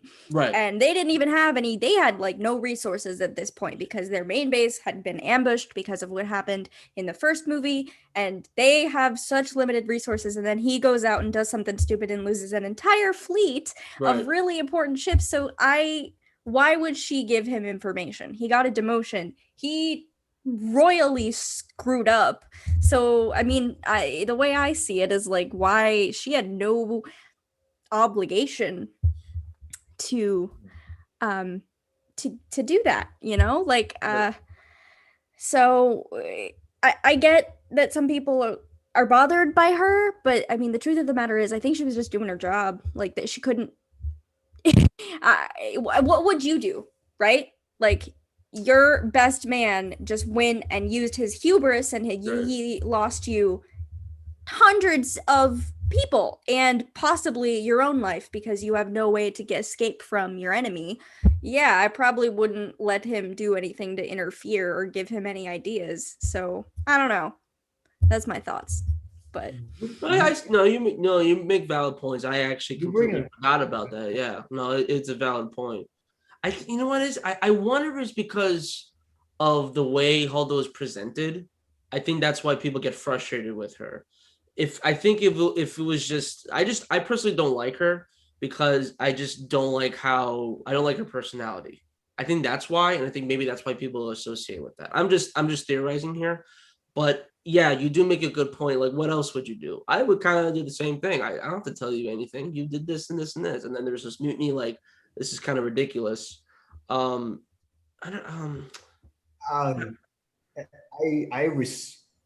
respectfully and with all peace and love, I disagree. Because like, although Poe was acting like a hothead and Leia's like, Poe, get your head out of your cockpit for just 5 seconds. A great line, by the way, genius writing. But like at the end of the day, okay, who was he following orders from? General Leia. That's the thing. And yeah, and her orders are to listen to Holdo. Right. Isn't it the other way around? Shouldn't Holdo be listening to Leia? Leia is incapacitated. Leia, yeah. But here's the thing. I'm talking about before Holdo is even presented, like the first 15 minutes of The Last Jedi, like when people are just running away and stuff. I was under the assumption that this was a plan that they had orchestrated by Leia to ambush this freaking what's it called, a dreadnought, right? And Right. I think that like I How thought much of a plan could they have had though? Because they were escaping the planet, and waiting for them were these dreadnoughts, Right. like this, because the Last Jedi starts right after The Force Awakens. They're leaving the planet, and I don't know, the planet name is escaping me right now, but they are leaving and they are met with all of these dreadnoughts all of a sudden. They don't have a lot of time to come up with a plan. Leia trusts Poe to come up with a plan because he's her best pilot. He, does the hero thing and he royally fucks up. So it's like, it's not like her plan was to trust him and he fucked up. That's not right. But here's the thing. I think Ryan framed it a little bit different than intended. Although, like, yeah, you could make the argument that Poe was thinking with his cockpit a little bit too often, and he was too headstrong. Like he was too headstrong on it. But you can also make the argument that given what these bombers were capable of, and Ryan Johnson's idea, like using World War II bombers as inspiration. By the way, that was great. But I think that Poe was under the impression that if he does not get rid of this dreadnought with this entire fleet behind him, like how was he under the assumption that there were going to be more straight after that? I mean, in The Last Jedi, correct me if I'm wrong, but isn't there just one dreadnought? Is there? Dreadnought. Maybe at first. Remind me again what the dreadnought was again. A super huge first order ship. Yeah. Oh, I think there was one big one, but then there was like other Star Destroyers like on the side with it. But here's where I'm coming from. Like, and I think Ryan did a good job in reflecting what Poe was thinking at the time, that if Poe does not act now, in the heat of the moment, like this dreadnought will destroy the entire Resisti if he does not get rid of this thing. So if you ask me, he's not completely justified in doing this, but I can understand the mindset that he was in at the time. And Ryan, what about him disobeying the general's orders? Oh, well, because he did have his moment of hubris, but that was she told him to withdraw. Yeah. And he didn't. He refused. That is why he got demoted, because he directly disobeyed, and as a result, the fleet was lost. Because there wouldn't even be a Holdo probably if he had listened. So like it's all his punishment is completely justified. And I don't know. If you're Holdo and you're meeting this guy who is supposedly the best pilot, and because he wanted to play hero, he directly disobeyed orders and ended up losing an entire fleet. Again, I go back to, why would you tell him anything? Why would you trust him at that point? Knowing, why would you have any reason to believe that he would be acting for the good of the Resistance at that point when he disobeyed Leia to be, oh, look at that, I blew up a dreadnought. Right. At what cost? To quote, I'm gonna quote Cal from the chat. I think Cal said it bit or I think it makes more sense. Not sorry, I didn't mean to say compares, or I think meets in the middle. Like this is what Cal said. We like Poe because we've seen him, we're familiar with him. Holdo had only heard he was a hothead hotshot pilot. Watch him disobey, get the bombers destroyed, and gets demoted. So it's kind of like a combination of both. So I think that's kind of in the middle, if that makes sense, because Cal does make a good point. We know Poe at this point, and she doesn't. It's not like I completely disagree with Sawyer's point. Like I get, he, in my opinion, yes, he deserved to be punished for being a hothead. Yeah, of course, but I don't think to the extent that we see it in the movie. Not to the point where she refuses to give the plan, when two supporting starships get destroyed. And I don't know. In my opinion, I don't think that's what a good leader does. I mean, I think Holdo had potential, but I don't know. But why? I mean, they were low on fuel. They had lost an entire fleet of bombers. They had no support. They could not get a hold of anybody. If you are running on such limited resources and you have so very little time to get away from the enemy after a brutal attack, they followed you through hyperspace and then they, you know, destroyed even more of your ships and your people. Yeah, I don't think that I would trust. I don't think that I would, with what I know, with the only thing that I know about you is that you're supposedly the best, but you went and you acted on your own instead of doing what was best for the resistance. And now we have even less than we had before. Right. I would, make sure, Hulda was a seasoned, admiral. She knew a lot of the people who were involved. Like, she didn't know Poe, though. So it's not like she kept the plan just to herself. She just didn't want to give it to this guy because he didn't really earn it, in my opinion.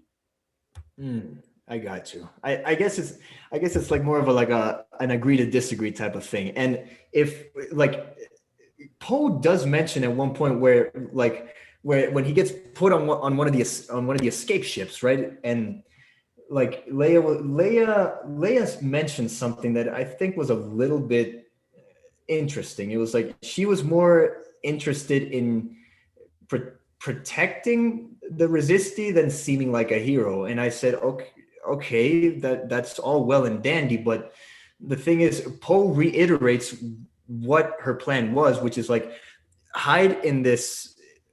What is this planet called again? The salt planet. Crate. Hide in Crate. Hide until the First Order passes, and he's like, that could work. And then in the next scene, we have this epic battle on Crate. They obviously end up finding them, and they get holed up in this old rebel fort, which is really badass and stuff. But I don't know if Holdo showed more leadership skills and qualifications that could have surpassed Poe and Leia. I think it would have been. I think in my eyes, she would have come across as a much better leader. But based on the information that I was given, I don't think I can make the case for her. All right. Sorry, Kel. That's okay. Yeah, I don't know. I'm in the middle. I'm in the gray area. Elliot, please speak. We haven't heard you talk, bro. I know, it's amazing. I haven't talked in a while. I don't have anything else really to say about this because I didn't really focus on that. Honestly, I was kind of, I don't know. I was focusing on the you okay? I'm good. Sorry. Okay. It's okay. I don't know. I was kind of concentrating like more on the Finn and the Rose aspect, and I focused more on the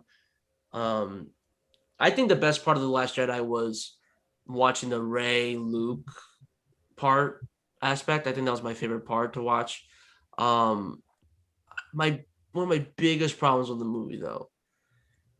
I at first I was like, oh, he's a hermit, he should be a hermit, all Jedi, no Jedi is like this. And I was like, oh wait, Yoda and Kenobi kind of, they weren't, I guess I don't know, I don't know if they're hermits, but they both were tasked to split up, and one was supposed to look after the boy, to Luke, which was Kenobi, and then Yoda was just going to Dagobah just to, separate and just, go from there. And then Luke, I was listening to the Rise of Skywalker, Darth Chaco. I forgot the gentleman's name who made up a good point about thank you. He made a great point about how when you're older and you make sometimes you make some decisions in life when you get older, and he's obviously lived on this planet more than I have. So when he comes from that approach, I'm like, all right, okay, you know what? Let me keep it in the back of my head, and I get it. I really do get it. I still don't understand when Luke is on Return of the Jedi. Or he's not on Return of the Jedi. He's in the Return of the Jedi. In the final confrontation where he's like, I'm not going to fight you, Father. There's still good in you. I sense it. You've done horrible things. You were the cause of the genocide. You're Darth Vader. We get it. And he's done all this stuff. He's done it before. But then he sees Kylo. And then he goes, okay, I have to kill him. he gets or he didn't say he had that temptation, he ignited it, and then he stopped, and then Kylo said, and then it was too late. And I get the reason behind it. I like the idea of it, that but I can't. It's when I had that I had episode 6 there, and then I saw this. It's like I can't believe in that. I really can't. It's because Well, I mean, this is a little bit different. This is a little bit difficult to put your like self. Well, no, okay. Let's think about it in the context of this situation. If you woke up from you and you knew that your son, nephew, sibling, whoever it was, if you knew without a shadow of a doubt that your family member or friend was going to murder your best friend and then thousands and millions of other people, wouldn't you at least think about it? Like, I could stop this and save millions. Wouldn't you think about it? I would. I'm not gonna lie to you. I would think about it, but before I'm trying to put myself in a situation. I would think about it. Definitely would think about it, but I wouldn't act on the impulse. And I understand that I'm not Luke. Luke is 1,000 times more powerful and wiser than I am, of course.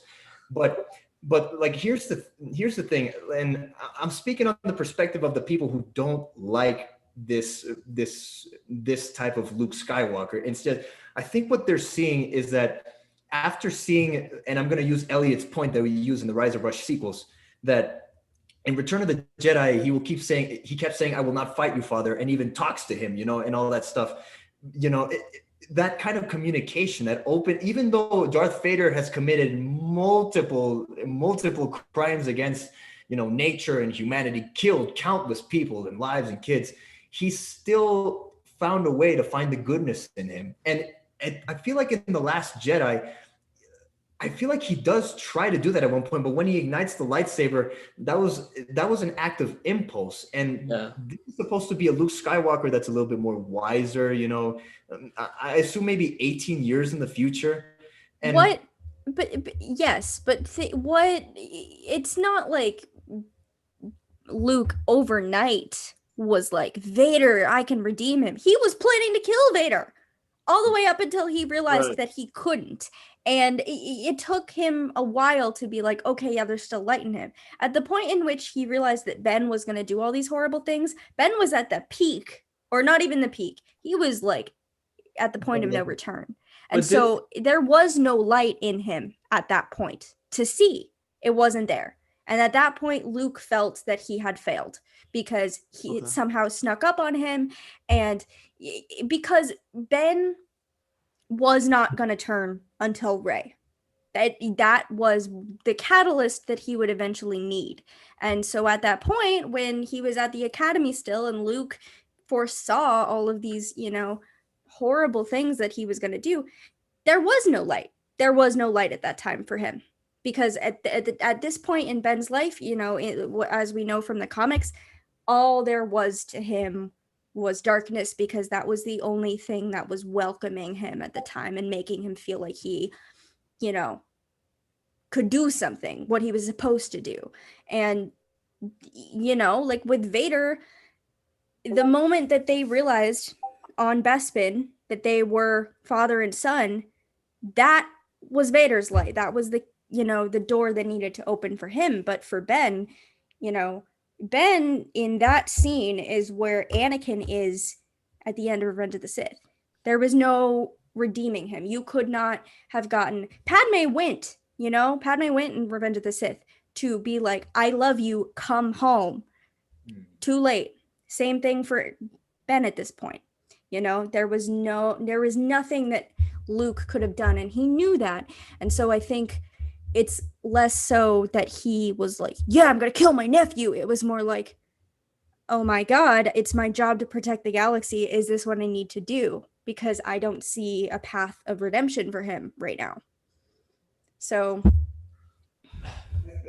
Here, I agree with like the great point about Padme. I didn't think of Padme and Anakin. But going back to about wanting to kill Vader and Luke wanting to kill Vader, didn't he wanted to kill Vader because he didn't know that was his father. He just because he killed Ben and he heard all this horrible. He heard that and it's in the back of his head this entire time.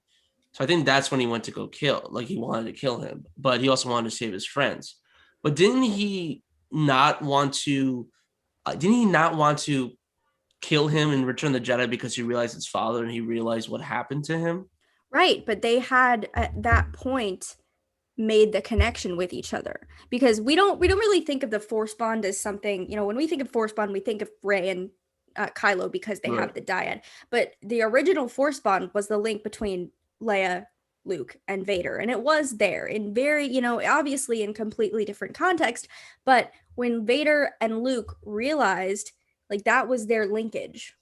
And so at the point in Return of the Jedi where Luke is like, I can't kill him, it's because they have that link now. And he can sense that there's light, He before that didn't exist. And it didn't exist for Vader either because he didn't know. So like that's I guess what I'm trying to say. Like if this had happened, or this tried to happen, Padme tried to bring him back at Revenge of the Sith. He was too far gone at that point. Same thing with Ben. He needed Rey to come back to the light. So that moment in time was his Revenge of the Sith.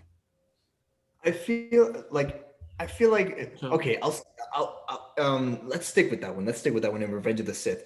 Padme goes down and tries to bring Anakin back. Okay, that's all. That is good. And based on how the dialogue goes,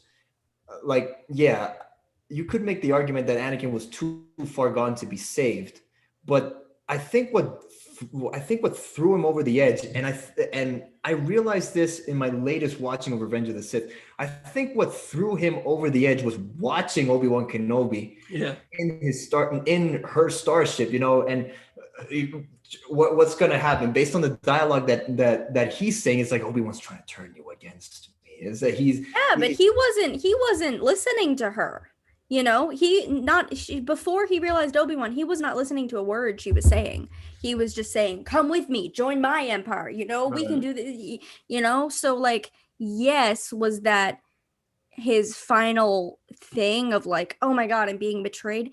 Yeah, but he literally just came from mass murdering hundreds of children. Right.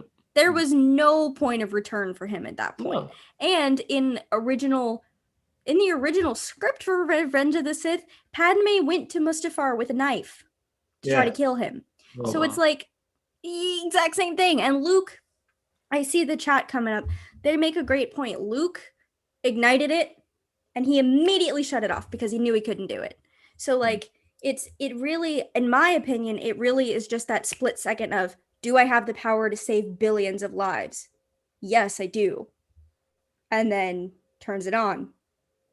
No, I can't do this, turns it off. Because he is the legend. He is Luke Skywalker. And we kind of see that in the last episode of Mando, where, he has his epic hallway scene and he's coming to collect Grogu and he is the master Jedi who is going to take all the kids and train all the kids. That is like peak Luke, right? And so he has a reputation at that point. He is the Jedi. He is the one who is training the new era of Force users. And if he doesn't do this, what is he? He failed. So I think, people really hold on to, oh my God, he was going to kill his nephew. But in the context of what was going on, I really don't think it was out of character. Because if everyone was holding him to this high standard of being the one to bring light back into the galaxy after the fall of the Empire, yeah, he was supposed to do that, and he failed to see his nephew falling to the dark side. So he, had that moment of doubt and that moment of, oh my God, I fucked up really bad. So I don't know. I think it's justified. He is a legend, but he's still human. Right. And I agree. There are some moments where I agree with you here. Like, hell, our boy Jose did make this point, and like looking back at it, it's not like I don't agree with you. Like Luke is human, masters are human, and they're allowed to make mistakes just like the rest of us. And like I agree with that, but I think my main issue with that scene is that Ryan Johnson uses it as a crutch of justification for all this hate that goes on against Luke Skywalker. And like I like, in my opinion, I really don't think that the backstory was fleshed out enough that I could really, you know, care that much. I like, yeah, I mean, I have no problem with it, with accepting that Luke is flawed. That's not my problem. And I'm trying to see where that section of the Star Wars fan base is coming from, because it's not like they're wrong either, because like, okay, you see your favorite hero, Luke Skywalker, Grand Master of the Galaxy, right, making a simple mistake. It's like, Luke would never do something like that. He's much more seasoned as a Jedi. He would have sat down and talked with him like he did with Darth Vader.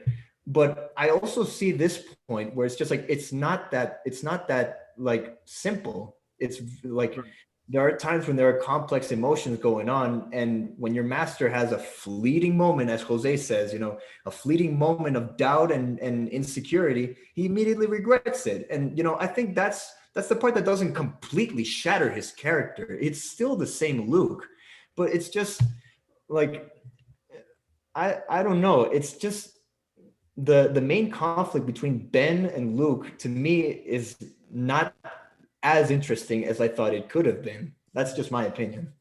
To add on that, I think what really helped out a lot is to see what Luke saw, or with that, or also scenes of like Ben training, like of what kind of caused it to happen.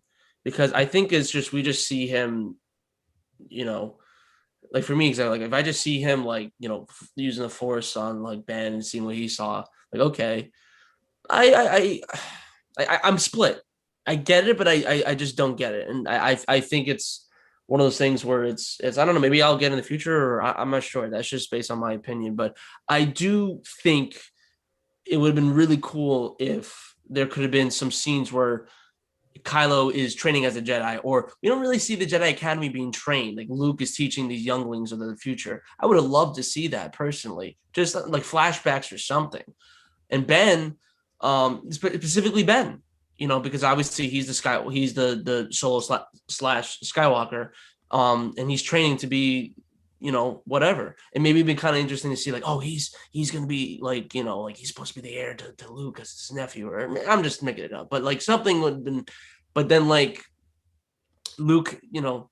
I think I needed to see more of maybe of what Luke saw, because then maybe I can kind of go, okay, because and I agree, he didn't act on it, but if he thought in his room, again, for me speaking, if I had this thing, I would think about maybe I could end it, but I would just talk to him like, hey, listen, I got to be honest with you,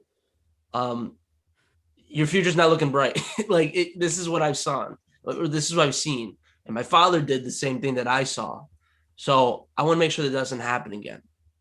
I think that would have been something, because to me, he's still acting on it, kind of. He's not, but he is. Like, he got up, got his lightsaber, is standing in front of Ben in his sleep, which is kind of a cheap move, which is what Plagueis did what Palpatine did to Plagueis. But and he had the lightsaber, and he had the temptation to do it.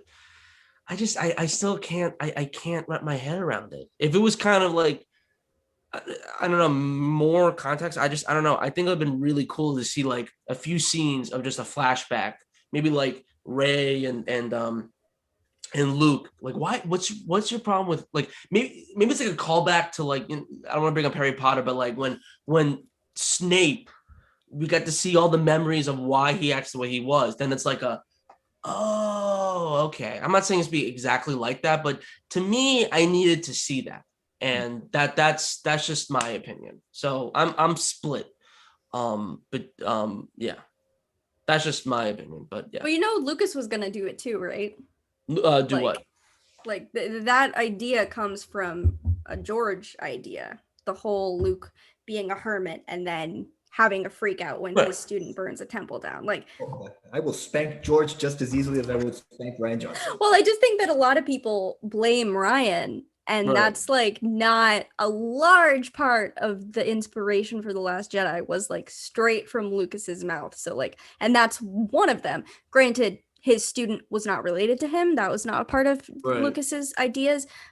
But same thing, Luke becoming a hermit because he failed to save his student and the student destroyed the academy. So it's like, as long as you Yeah. keep it consistent, like you said, Andres, like, you know, this was not a Ryan thing. No, absolutely. And it's not like I believe that this thing wouldn't have worked. In my opinion, I think Ryan had the right ideas to actually pull it off. There are a lot of themes that are interesting. Granted, there are some themes that I can find in The Empire Strikes Back that are done better, but there are some themes unique to this movie that I did find fascinating, you know? Like the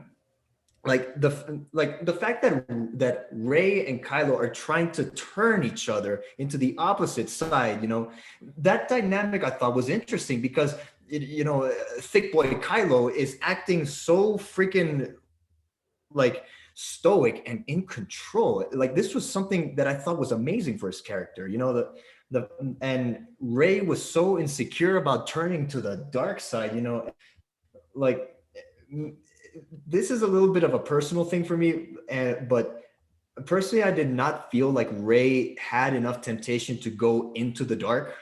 Yeah. And you know, yeah, you had that cave scene, which obviously Ryan said that it was supposed to be a homage to an homage. I'm sorry, Elliot, an homage to The Empire Strikes Back, which is good, which is great. But I don't know. In that movie, I find Kylo more interesting because up to the moment of the Praetorian Guard scene, Kylo has a great progression where he goes from this, admittedly in the first one I thought he was kind of emo, but he was like this emo boy who screams traitor, all that stuff, and then I'm sorry, that's your Boss Nass impression coming in, not Kylo Ren. Sorry, my bad. That's okay. It's okay. Here I go. But here I go to, The Last Jedi. He smashes his helmet, which I think is cool because he just doesn't want to be a Darth Vader fanboy, My Chemical Romance anymore. He wants to be his own man, and he wants to make it out on his own. And I think the first step he does is by acting more calm whenever they have a forced Skype call, and Rey is like, "Why did you do it? Why did you do it?" And she's acting on emotion and impulse. She's talking with emotion and impulse, which are traits of the dark, which is really well done. But Kylo is like, he's giving off major Tarkin vibes, in which he's just like, you will turn, it doesn't matter. Even when he's half naked with his boobs out right in front of our faces, he's calm, in control. I try not to laugh, but I thought the scenes were amazing because of his performance. And I think Adam Driver should be commended for that, if you ask me. Yeah. I 100% agree. Yeah. I think for the sequel trilogy, I think it has some of the best acting of all Star Wars. Especially with Adam Driver and Rey. I like their chemistry a lot. Luke was great in Last Jedi. I thought he did a great job.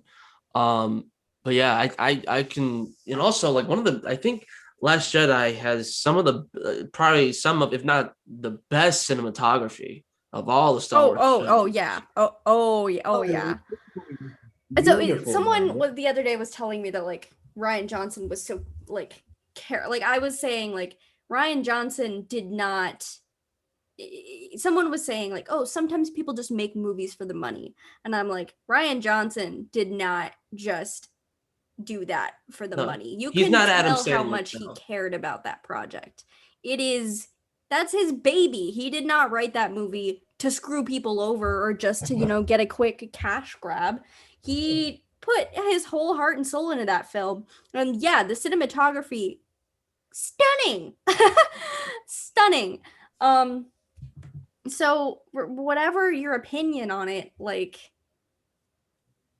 you can't tell me that man did not do everything he possibly could to make that movie his own. So yeah, But to each his own. I personally think there's a lot to appreciate about it. And sometimes it takes a couple of rewatches, but at the very least, you can't deny that it is probably the most unique of the nine.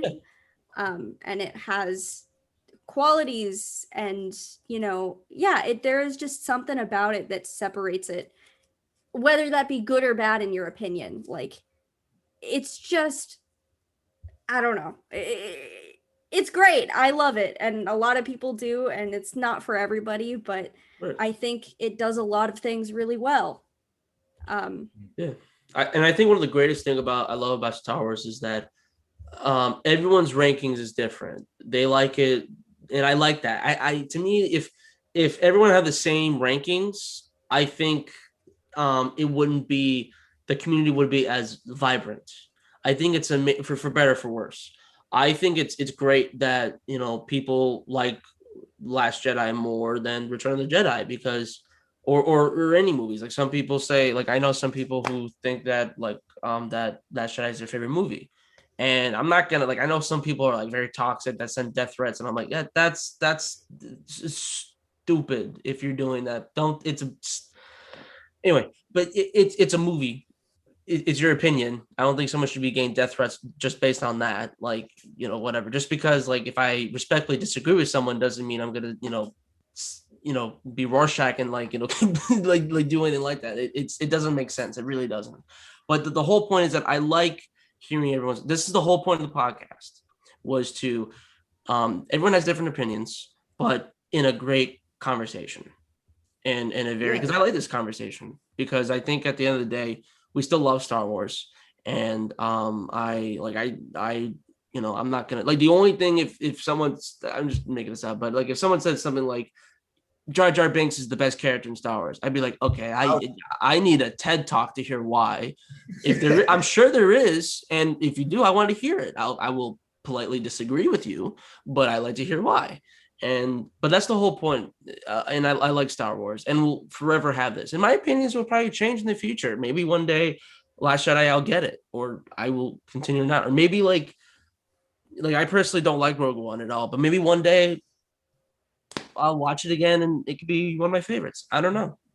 One day you can be, yeah, same. And like, speaking of which, like, I want to return on the Last Jedi. More to your point, Elliot, I want to bring up something from the Last Jedi. It's the ending, which I think is like, to me, it's like an anti-Empire Strikes Back, and it shocked me the last time I watched this, which was like a week ago, like how I did not notice this before. But it's like the Empire Strikes Back at the ending, you figure out that, like, unlike what Elliot said in our original episode, the heroes lose. You remember when you said that the heroes win? I was just like, no. Oh yeah, I was just, I had a little break for it. Yeah. But the heroes lose. They're at their lowest point. Luke loses a hand. He finds out that Vader is the father, and all that stuff. Han gets frozen in carbonite. It's not looking good out there. But there's a small tinge of hope with that small John Williams music facing out into, what I assume to be the Milky Way galaxy or the Falcon galaxy or something like that, which is a beautiful shot. It's not to say that hey, they didn't screw up, because yes, they did. Like, they did lose, but there's hope. There's hope for the future. Meanwhile, in The Last Jedi, the only moment where I felt something like that was when Rey and Kylo have one last goodbye FaceTime call, right? Like, Rey's about to close the hangar on the Millennium Falcon, right? And, Kylo picks up the dice, which turns out to be like a Force illusion, which is really cool. And, he looks up, and Rey just closes the door on him, because she realizes, no, you can't be saved at this point. Like, what? Like, you deserve what's going to happen, but then later on, you see like half a dozen resisty guys, right, with everyone coming together, making sure everything is okay, everyone's all right, like, and the John Williams music starts to rise into something like a Victorious scene, not the series, not the show, but like oh my god, it's like, yeah, we're doing good, we're doing all right. And I'm just like, you guys, you lost almost all of your Yeah, but that's fleet. what the rebellion is. Hope. That's true, but I felt like there was like I was bombarded a little bit too much with it. It's like, okay, I get Are you it. Yeah, talking about? Are you talking about the resistance? yeah, the resistance, yeah. Okay. And I was like, okay, it's good to have hope and all that stuff, but it felt like I was being blinded by it. Like I was just like, there's not as much sadness and despair as I thought there would be, along with the hope. I don't know if this makes sense, but No, it does. I, I think so too. yeah, yeah. And in my opinion, I think JJ should have integrated the kid at the end. Like Yes. the force attracts a broom, and then it ends on a Target commercial like this. I was like, oh my god, that's awesome and all that stuff. No, I But agree. Like the fact that they didn't do anything about it was just yeah, no, I absolutely agree. I did feel I don't know if it's because I just knew they would escape because obviously it's the eighth one and there'd be one more coming up. And it's kind of like nobody responded to the call to help us out except for Luke, but then episode 9 comes in and then all of a sudden everybody comes in.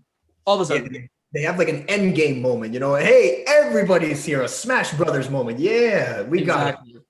Exactly. I don't know, like to me, like for Rise of Skywalker, like or it yeah, when I saw it, I just felt there wasn't any.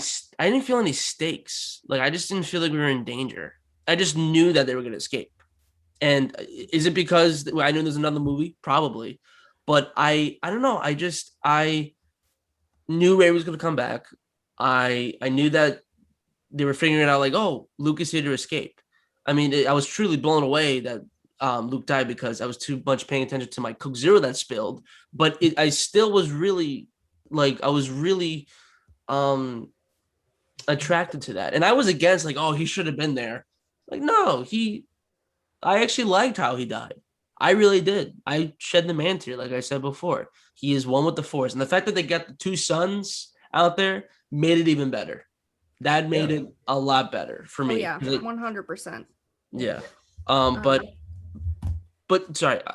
Last thing I'll say. I just felt that I knew it was like this is the resistance. They're being pushed to their to from the starships to ground assault. I just didn't feel like there's stuff at stakes. Like I felt like I don't want to, I don't want to compare shows because it's not fair to the movies because I'm basing it based off of the shows. I'm not thinking about canon or whatever. I'm just the movies. Like if I was a casual fan. Comparison, man, go for it. Yeah, I don't know. I personally just feel I can't explain it, but I just felt there wasn't stakes. I know I keep repeating myself, but I just knew they were gonna escape. I just knew, and I wasn't. I wasn't. Maybe there was something like they were crying, like, and they kept blowing up, or they were getting blown up by whatever. I didn't really.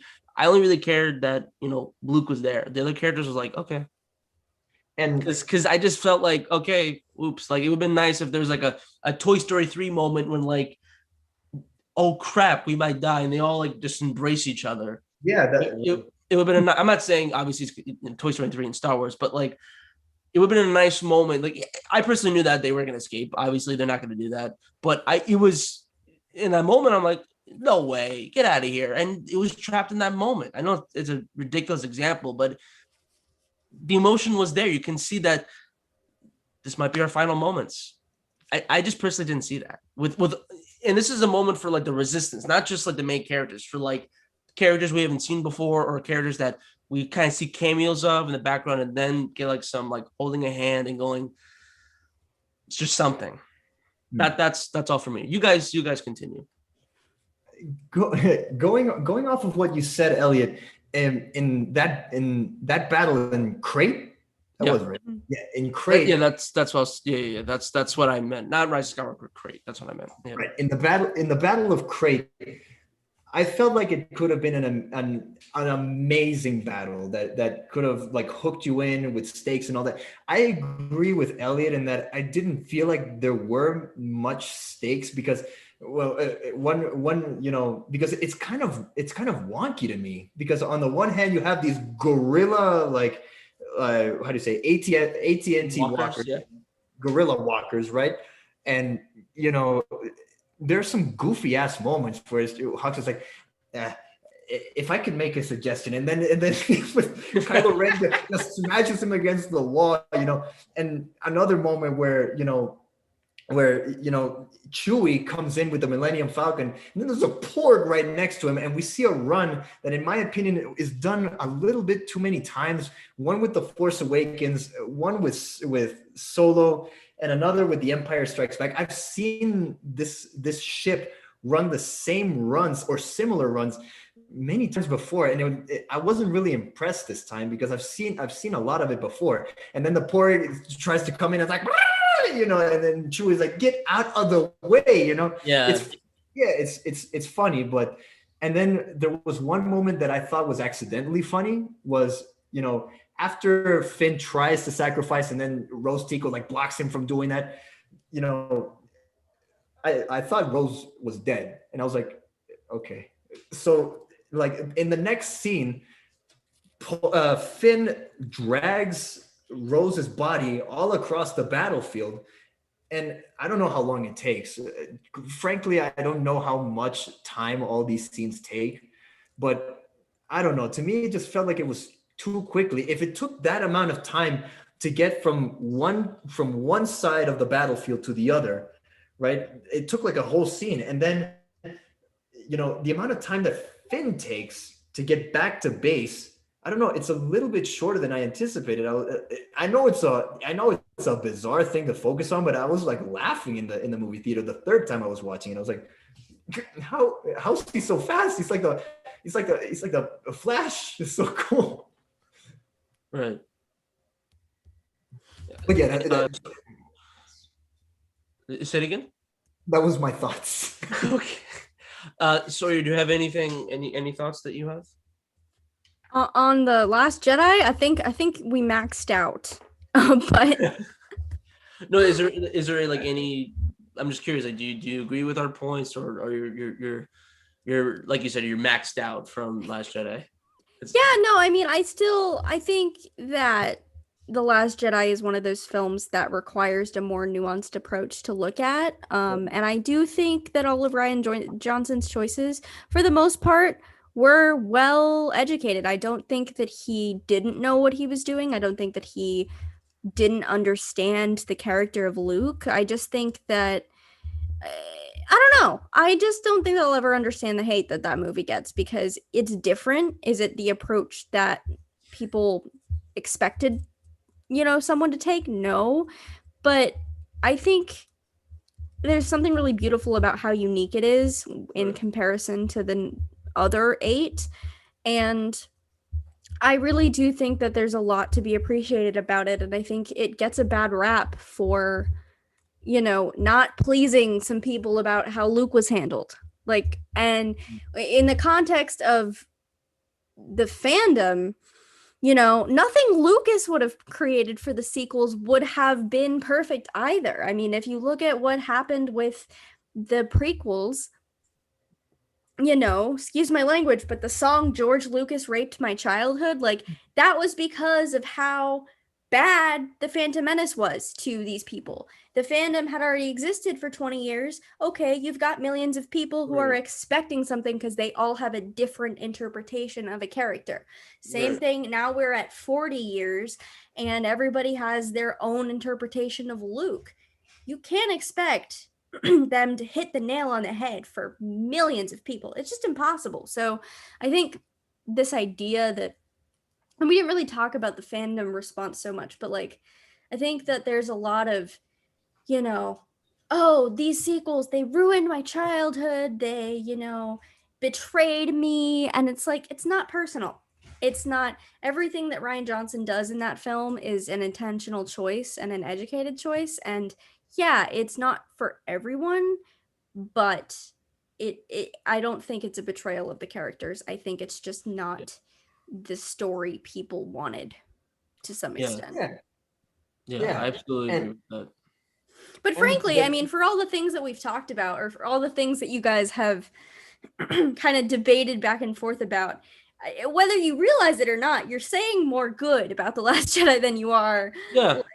you know, bad. So I mean, even even you, Andres, you say it's your least favorite. It's hard for me to imagine that you really hate it because you're not speaking like you hate it.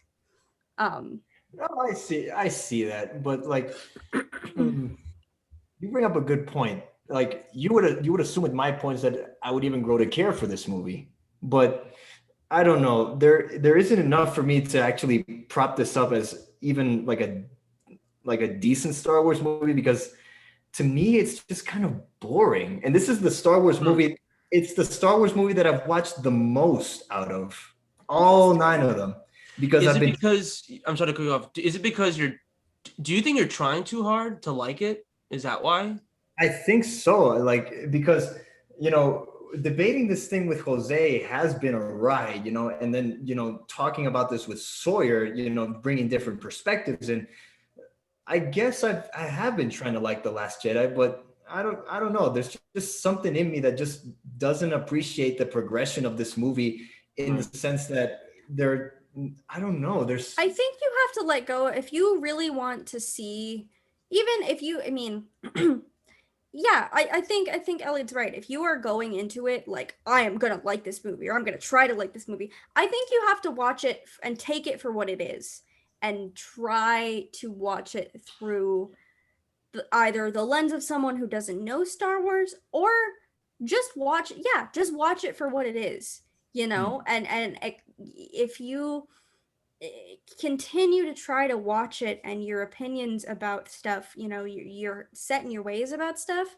I think that it's going to be hard to appreciate something. But I think if you watch it, by taking everything that your friend and that I've said tonight, and like, you just watch it for the not for the Star Wars movie that it is.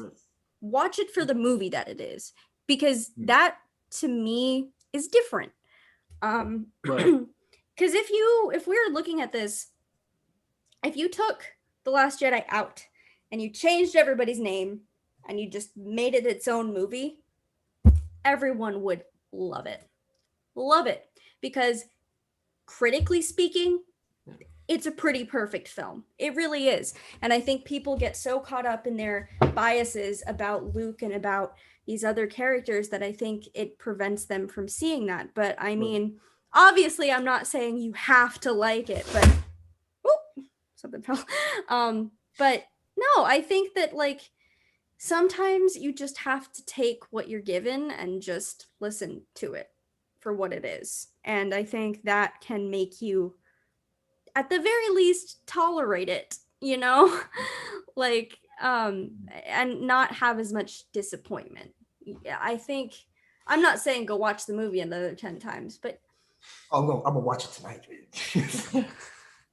Frankly, I don't think I've seen it in like 2 years, but I mean, it is, there's a lot to enjoy about it. And if you watch it with the intention of saying, you know what, let me like make a mental note of all the things I like about this movie. Just doing that on your next rewatch will make you feel better about it. Oh, because like if you keep focusing like, okay, this time I'm gonna like Luke, well, it's not gonna work. Right. No, I understand your point. And yeah, I think it would do better if I watched it like Elliot does, with like a fresh lens, just go into it blind, just see what it looks like. But I don't know, like the past 20 times that I've watched it, I can't help but feel either bored or infuriated. And a lot of that we're coming back to. Remember that earlier point that I did in the beginning? We're coming back to it. I think like a major part of that comes from the fact that I just like Rose Tico is a character that I absolutely cannot stand. And Rose Tico. Oh, okay. I'll see the little dude from Rises. Sorry, Babu Frick. That dude. Sorry. All that shit. And everyone loves Babu Frick. Babu is the best part of the Rise of Skywalker. But Yeah, but like Rose to me represents a lot of stuff that I really not just that I don't like about Star Wars. It goes even beyond that. It goes more into like the human aspect, and like Rose Tico is so bipolar. Like you see her go I'm gonna sit you right down. Do not use that word. bipolar. No. Okay, Illegal. illegal bipolar. Yes, that is not a descriptor for a character you do not like. And a character, no. Okay. Stop. Okay, I And won't. why is that? Because I'm bipolar and I take incredible offense to that. Oh, okay, gotcha. Got you. Okay. I do not believe that that is a term you should use to describe a character who you don't understand. Got you. So, forgive But- me for that outburst. No.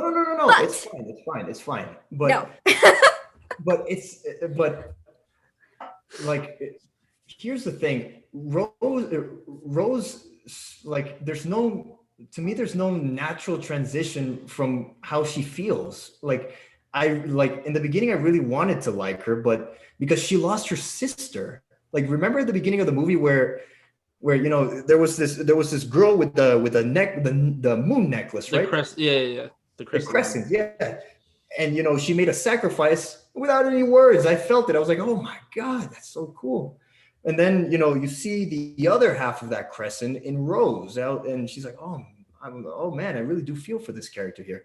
And then Finn just tries to jettison himself out through an escape pod, and then she's like, oh my God, you're Finn, oh my God. And then she starts to act all eccentric and stuff, and but yeah. She starts acting all eccentric, saying that, why are there? Oh my God, you're such a hero. And then she looks at the bag and says, "What up with the bags, yo?" And he's like, "I honestly speaking, I need to find Rey because I need to be with her, And she's like, "You're a traitor." And then she freaking stumps him with a like it's supposed to be a dramatic moment because the music beats that I listened to in The Last Jedi, it's supposed to be like a dramatic, dangerous moment. I just laughed because it was so bizarre. I was like, Yeah. it took me out of the moment a little bit, and there are more moments like this where I felt like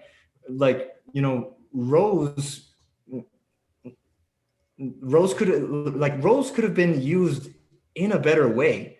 Like take for example when they're in Canto Bight, right? And they're in the casino, and she's just like, okay. She says that these are criminal scum filled with the worst people in the galaxy, all that stuff, and I don't like. There was one moment that stuck out in Canto Bight where she was feeling happy at one point in there, and it wasn't just the riding those spider-like dogs. It wasn't at the end of that scene. It was at the beginning, Right.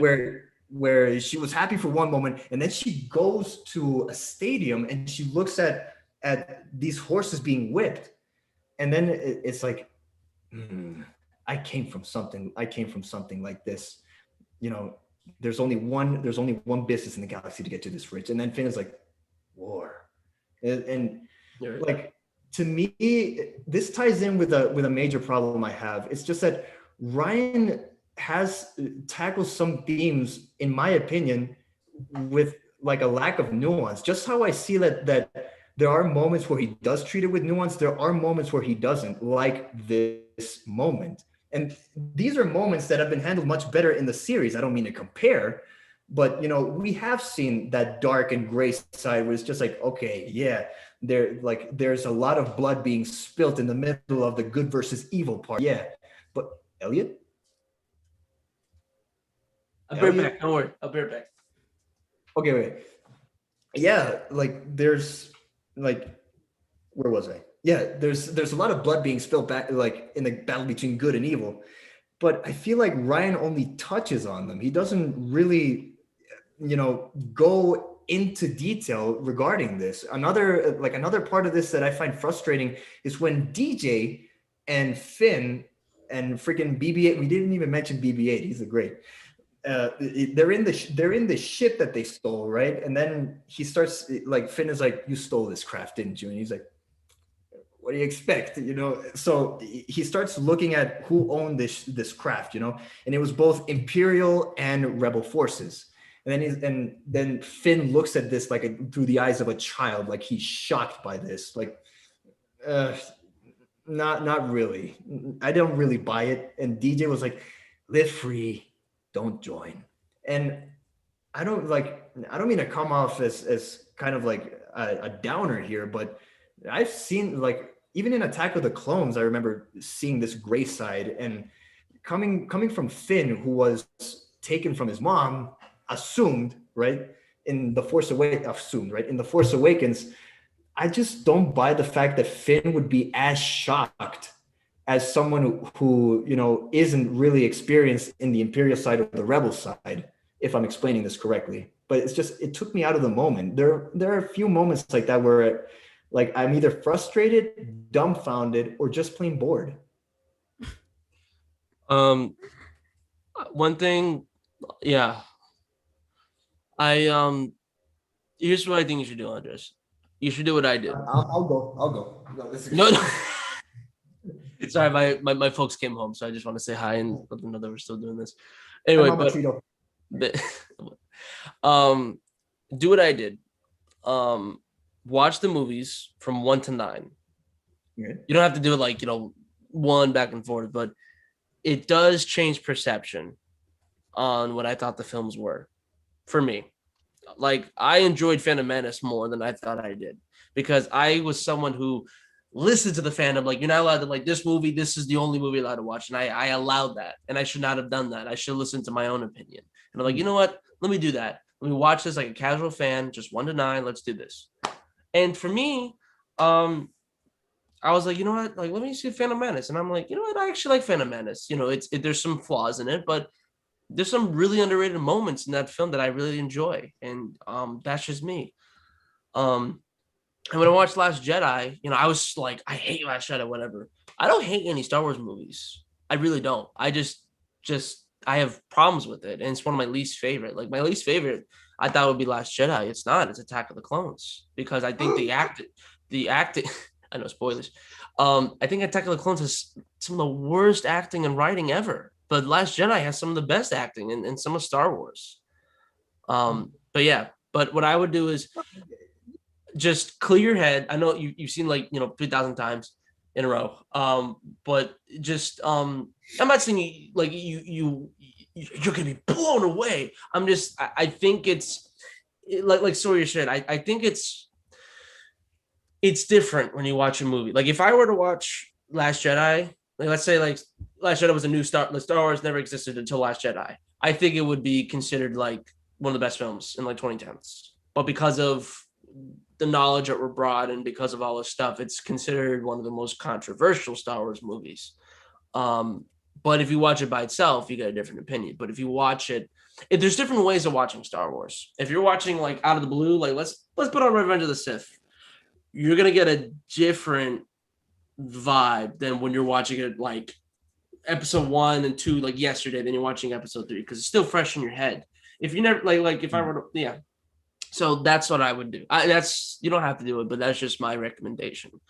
This is for anybody, not just on just if anybody. I strongly encourage that, because I had a new renaissance. I looked at Star Wars differently because I had those nostalgic glasses the entire time when I was a kid, and I would always watch Attack of the Clones the way I did as a kid. I would skip the boring scenes and just watch the fights. I wouldn't actually watch it as a movie.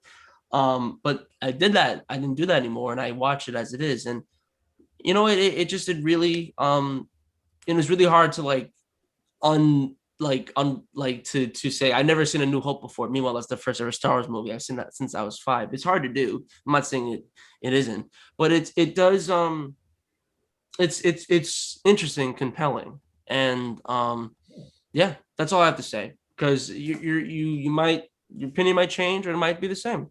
Yeah, I must admit, I have softened up on The Last Jedi a little bit, because like with every passing watch, like, yeah, like Sawyer said, I do approach it with okay, I'm gonna like Luke this time. I'm gonna like roast Tico this time. It's all good. I end up distancing myself from it more because of those high expectations and Ryan subverting them. Which, yeah, of course you're not gonna like the movie, of course, but even taking away from that, you know, even with the scenes by themselves, like, okay, this is over said and overdone, but like Canto Bight was boring for me. Like it didn't do much. The I would say the end fight wasn't as interesting because of how wonky it was. The things that I've said before in the past.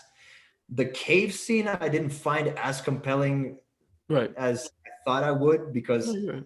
I've seen it before, and I get that was Ryan's intent, but that doesn't mean I'm going to not find it boring or derivative of some sort, you know. And to this day, I really don't know what it means, but you know, Right. that's the thing. I'll do that. I'll take you guys up on that offer. I will rewatch that movie with a fresh pair of glasses. I will do like a Clockwork Orange. I will hook my eyes up and I will just freaking clear my mind in the old-fashioned way and just watch this movie. With Okay. Mozart and Beethoven in the background for Mozart sure. Oh my God. Yes, absolutely. Yeah. Speaking of Wow. which, like, we haven't even touched The Rise of Skywalker yet. I know, and it's getting so late. We might have to do a part 2. I know. Which I'm okay with. I'm okay continuing this because this is a really good discussion. I do want to end. Do you want to do like a part 2 in the future? I mean, I'm down. Y'all know I'll come back for Old Republic 2. We talked about that. So. Oh yeah. Yeah, Just a little teaser out there. We're thinking about doing because I don't know anything about Old Republic. I'm a new Master 69. I have no. I'm not really someone who knows enough about canon. But what I had an idea was I want to get into Old Republic, but I just don't know how. So Sawyer is the complete opposite of me. She, you know, well, I'll let her speak for herself. But I would love to. I want to do an episode of Old Republic for dummies for me because I know nothing about. The only thing I know is Darth Revan.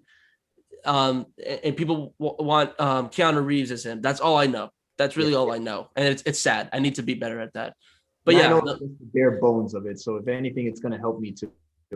gotcha. But Definitely. but yeah, I'm down for that in the future. But we can do a Rise of Skywalker live stream in the future. I would definitely be down for that. There's probably enough to talk about if you had this much to talk about in The Last Jedi. That's true. I'm gonna write that down before I Rise of Skywalker. Cool. I do want to end with this though. I do have a good question to leave everyone off of. Because there's different eras of Star Wars, and all the eras have different. When I mean eras by trilogies, because obviously each era is defined by the trilogy. Star Wars, the original one, has the comics, has the Star Wars Holiday Special. There's a bunch of other, you know, there's a C-3PO R2-D2 show. There's a bunch of stuff, and then prequels. We have the Clone Wars. Everyone knows it. What is your favorite? And because now we're considering the Disney era. What is your favorite thing to come out of the Disney era of Star Wars? It doesn't have to be the movies. It could be the video games. It could be anything. It doesn't have to be the movies. I'm just curious because everyone's answer is different. I have my answer, but I want to hear you guys. Kylo's sexy scene in The Last Jedi. Of course. I was sipping all over that too. Yeah. But yeah, I mean, yeah. Well, like, what are you guys' favorite from? Just it could be anything from the Disney era, from like 2014 to 15, Force Awakens till now. What is something that really, from the movies or comics or video games, that you really enjoy? There's little that I don't enjoy. I would say something that Disney does better than anybody ever and will, you know, nobody will ever be able to top is their theme parks. And Disney brought us Galaxy's Edge, which is the dream come true for any Star Wars fan. And that's not something Lucas would have ever been able to give us ever. So that would be one of them. And because I don't know, I mean, even like theory, even my friends on the side of we hate the sequels are amazed by Galaxy's Edge. It's just Right. something, it's just incredible. But so I would say that, and I would say for me personally, my favorite thing is Raylo. But it's a very Yeah. personal thing that does not apply to everybody else. So you're just to confirm, yours was at Galaxy's Edge and Raylo. Yeah. Well, Gotcha. Galaxy's Edge for the greater good of the world, but like Raylo for me personally. Personally, gotcha. For me, it's Kylux. No, I'm just kidding. But no, I'm just kidding. I'm kidding. I'm just kidding. It doesn't make a lick of sense. I'm just kidding. But Andres, do you have an answer? Can I plead the fifth? No, I'm just kidding.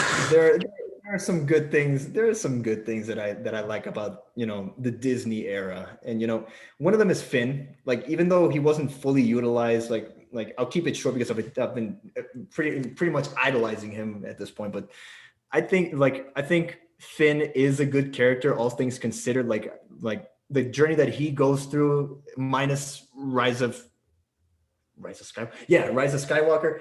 Like, I think it's a good arc, even though I think it could have been better. But I do appreciate what Disney was trying to do and trying to offer a different perspective on the movies themselves. Because back in the Lucas era, you know, with the movies, we didn't really have that kind of story to jump off of, to springboard off of, you know, like, you know, in the series, yeah, we have people like, you know, Kyle Katarn, bounty hunters who find their way over to the light, you know, but it wasn't as mainstream as the movies were. And I do appreciate JJ for trying to bring that to life.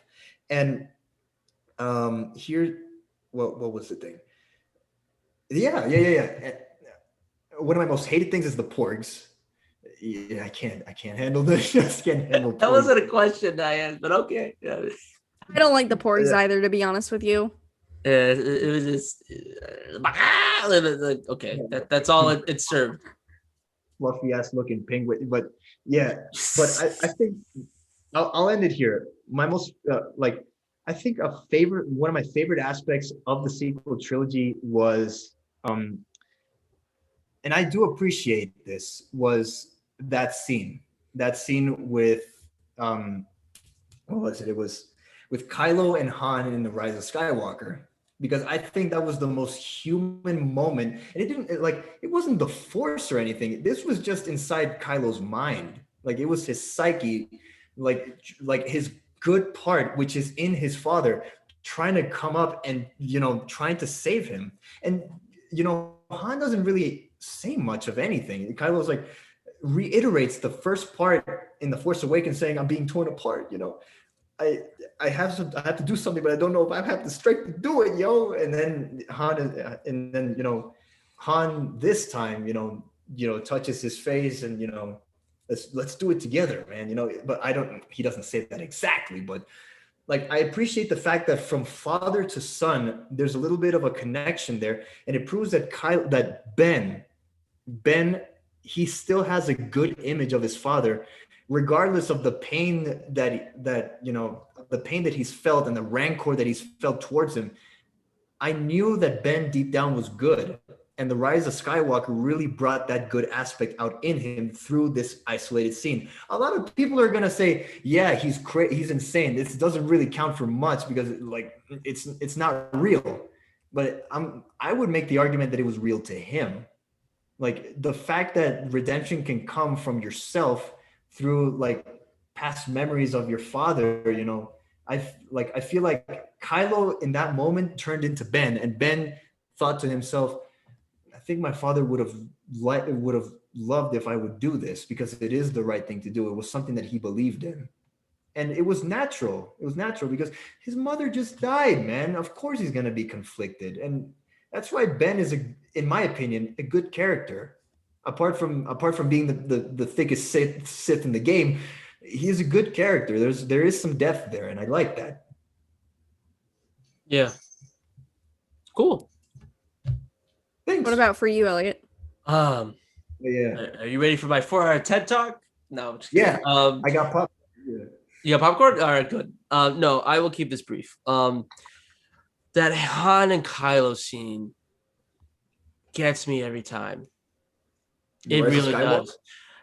does. Sorry, In which one? The Rise of Skywalker or the Force Force Awakens? Awakens, not the Rise of Skywalker. That one actually, I thought it would. It actually, I still love that scene with Force Awakens. That's my favorite scene in all of the sequel trilogy, in my opinion. That scene always gets me goosebumps. And it's just I liked how the JJ did a great job, and the writers did a great job of everyone involved in that in the movie did a great job of creating suspense in that moment when they're setting up the charges and the music stops and you can hear like the footsteps of Kylo like going to the bridge or whatever in that place, and all the main characters are most of the main characters are in this critical scene. You know, we got Finn is rescuing Rey, Chewie and Han are like, you know, the best buddies and doing their thing. And then Han sees his son. And that's something like I haven't seen before. This is like, it's a Star Wars movie, and then this is different. So like the drama that's there, like I still get goosebumps. Like even though I know what happens, I still there's stakes involved, in my opinion, in this thing. And then he goes and sees his son, and I can see in his expression in Han's face is like, I gotta talk to him. I can't do it. I can't hide anymore. I gotta do this. And then he goes and yells Ben, and it's like, wow, that's his real name. It's Ben. You know, you gotta. Was that and I isn't that from like Ben Kenobi? Is that why he was named Ben? Yes. Okay, that was cool. And then you know Kylo Ren's like Han Solo, like you know, he keeps this persona, and I like this. You know, who do you think you'll see with my when you take off my mask? He's like the face of my son, which is like That's a great line. oh, Right? I agree. oh man, it was just I get to, like that line is just like because he just like you know you don't need that mask like it's such a great line. Anyway, and then the whole scene, just you know them touching their faces, and you know, and then he kills him, and it's like. Yeah, and Chewie, are we not going to mention Chewie's scream of peril? That was that. Oh man! And then he like you know like hits him, and he's like punching him in his side man boob. It really that scene got to me. My next two, Fallen Order. Oh, One of the best Star Wars games ever, if not one of the best games in my opinion. I love it because you know ginger representation. You know I call him Gingerlicious Cal. I think he's I'm very happy. It's great. I just love everything about it. I really do. I think it's one of the best new Star Wars story told. The Order 66 catches me by surprise, even though I know what happened. Same with Bad Batch. Spoilers. In case anybody has not seen it yet. But I loved it. I really did. It was great. I liked how we got back to planets. I just love everything about it. It was really great. The art direction was amazing. The acting was great. Darth Vader coming at the end. Oh yeah. Oh man, that's all I needed. That's it. It's just he has that hauntingly beautiful presence that comes in, and then his voice. One of the best Darth Vader cameos.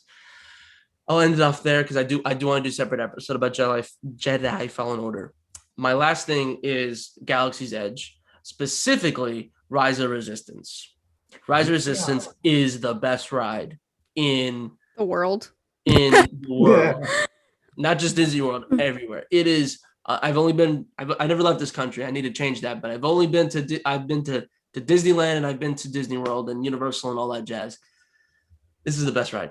This is the best ride easily. It is a pain in the booty to be part of a boarding group in the beginning. But man, is it worth it? It is such a the queue is captivating. The fact that like when you see BB-8 and Rey talking about what's going on and this is a dire situation, I love that you're part of the story. This is the best time because when you're there, you're immersed in the story, right, and you're part of it. The only time I could really think that does a really good job, in my opinion, is the Spider-Man ride, because it's like you're supposed to be these unpaid interns, which is sad but true.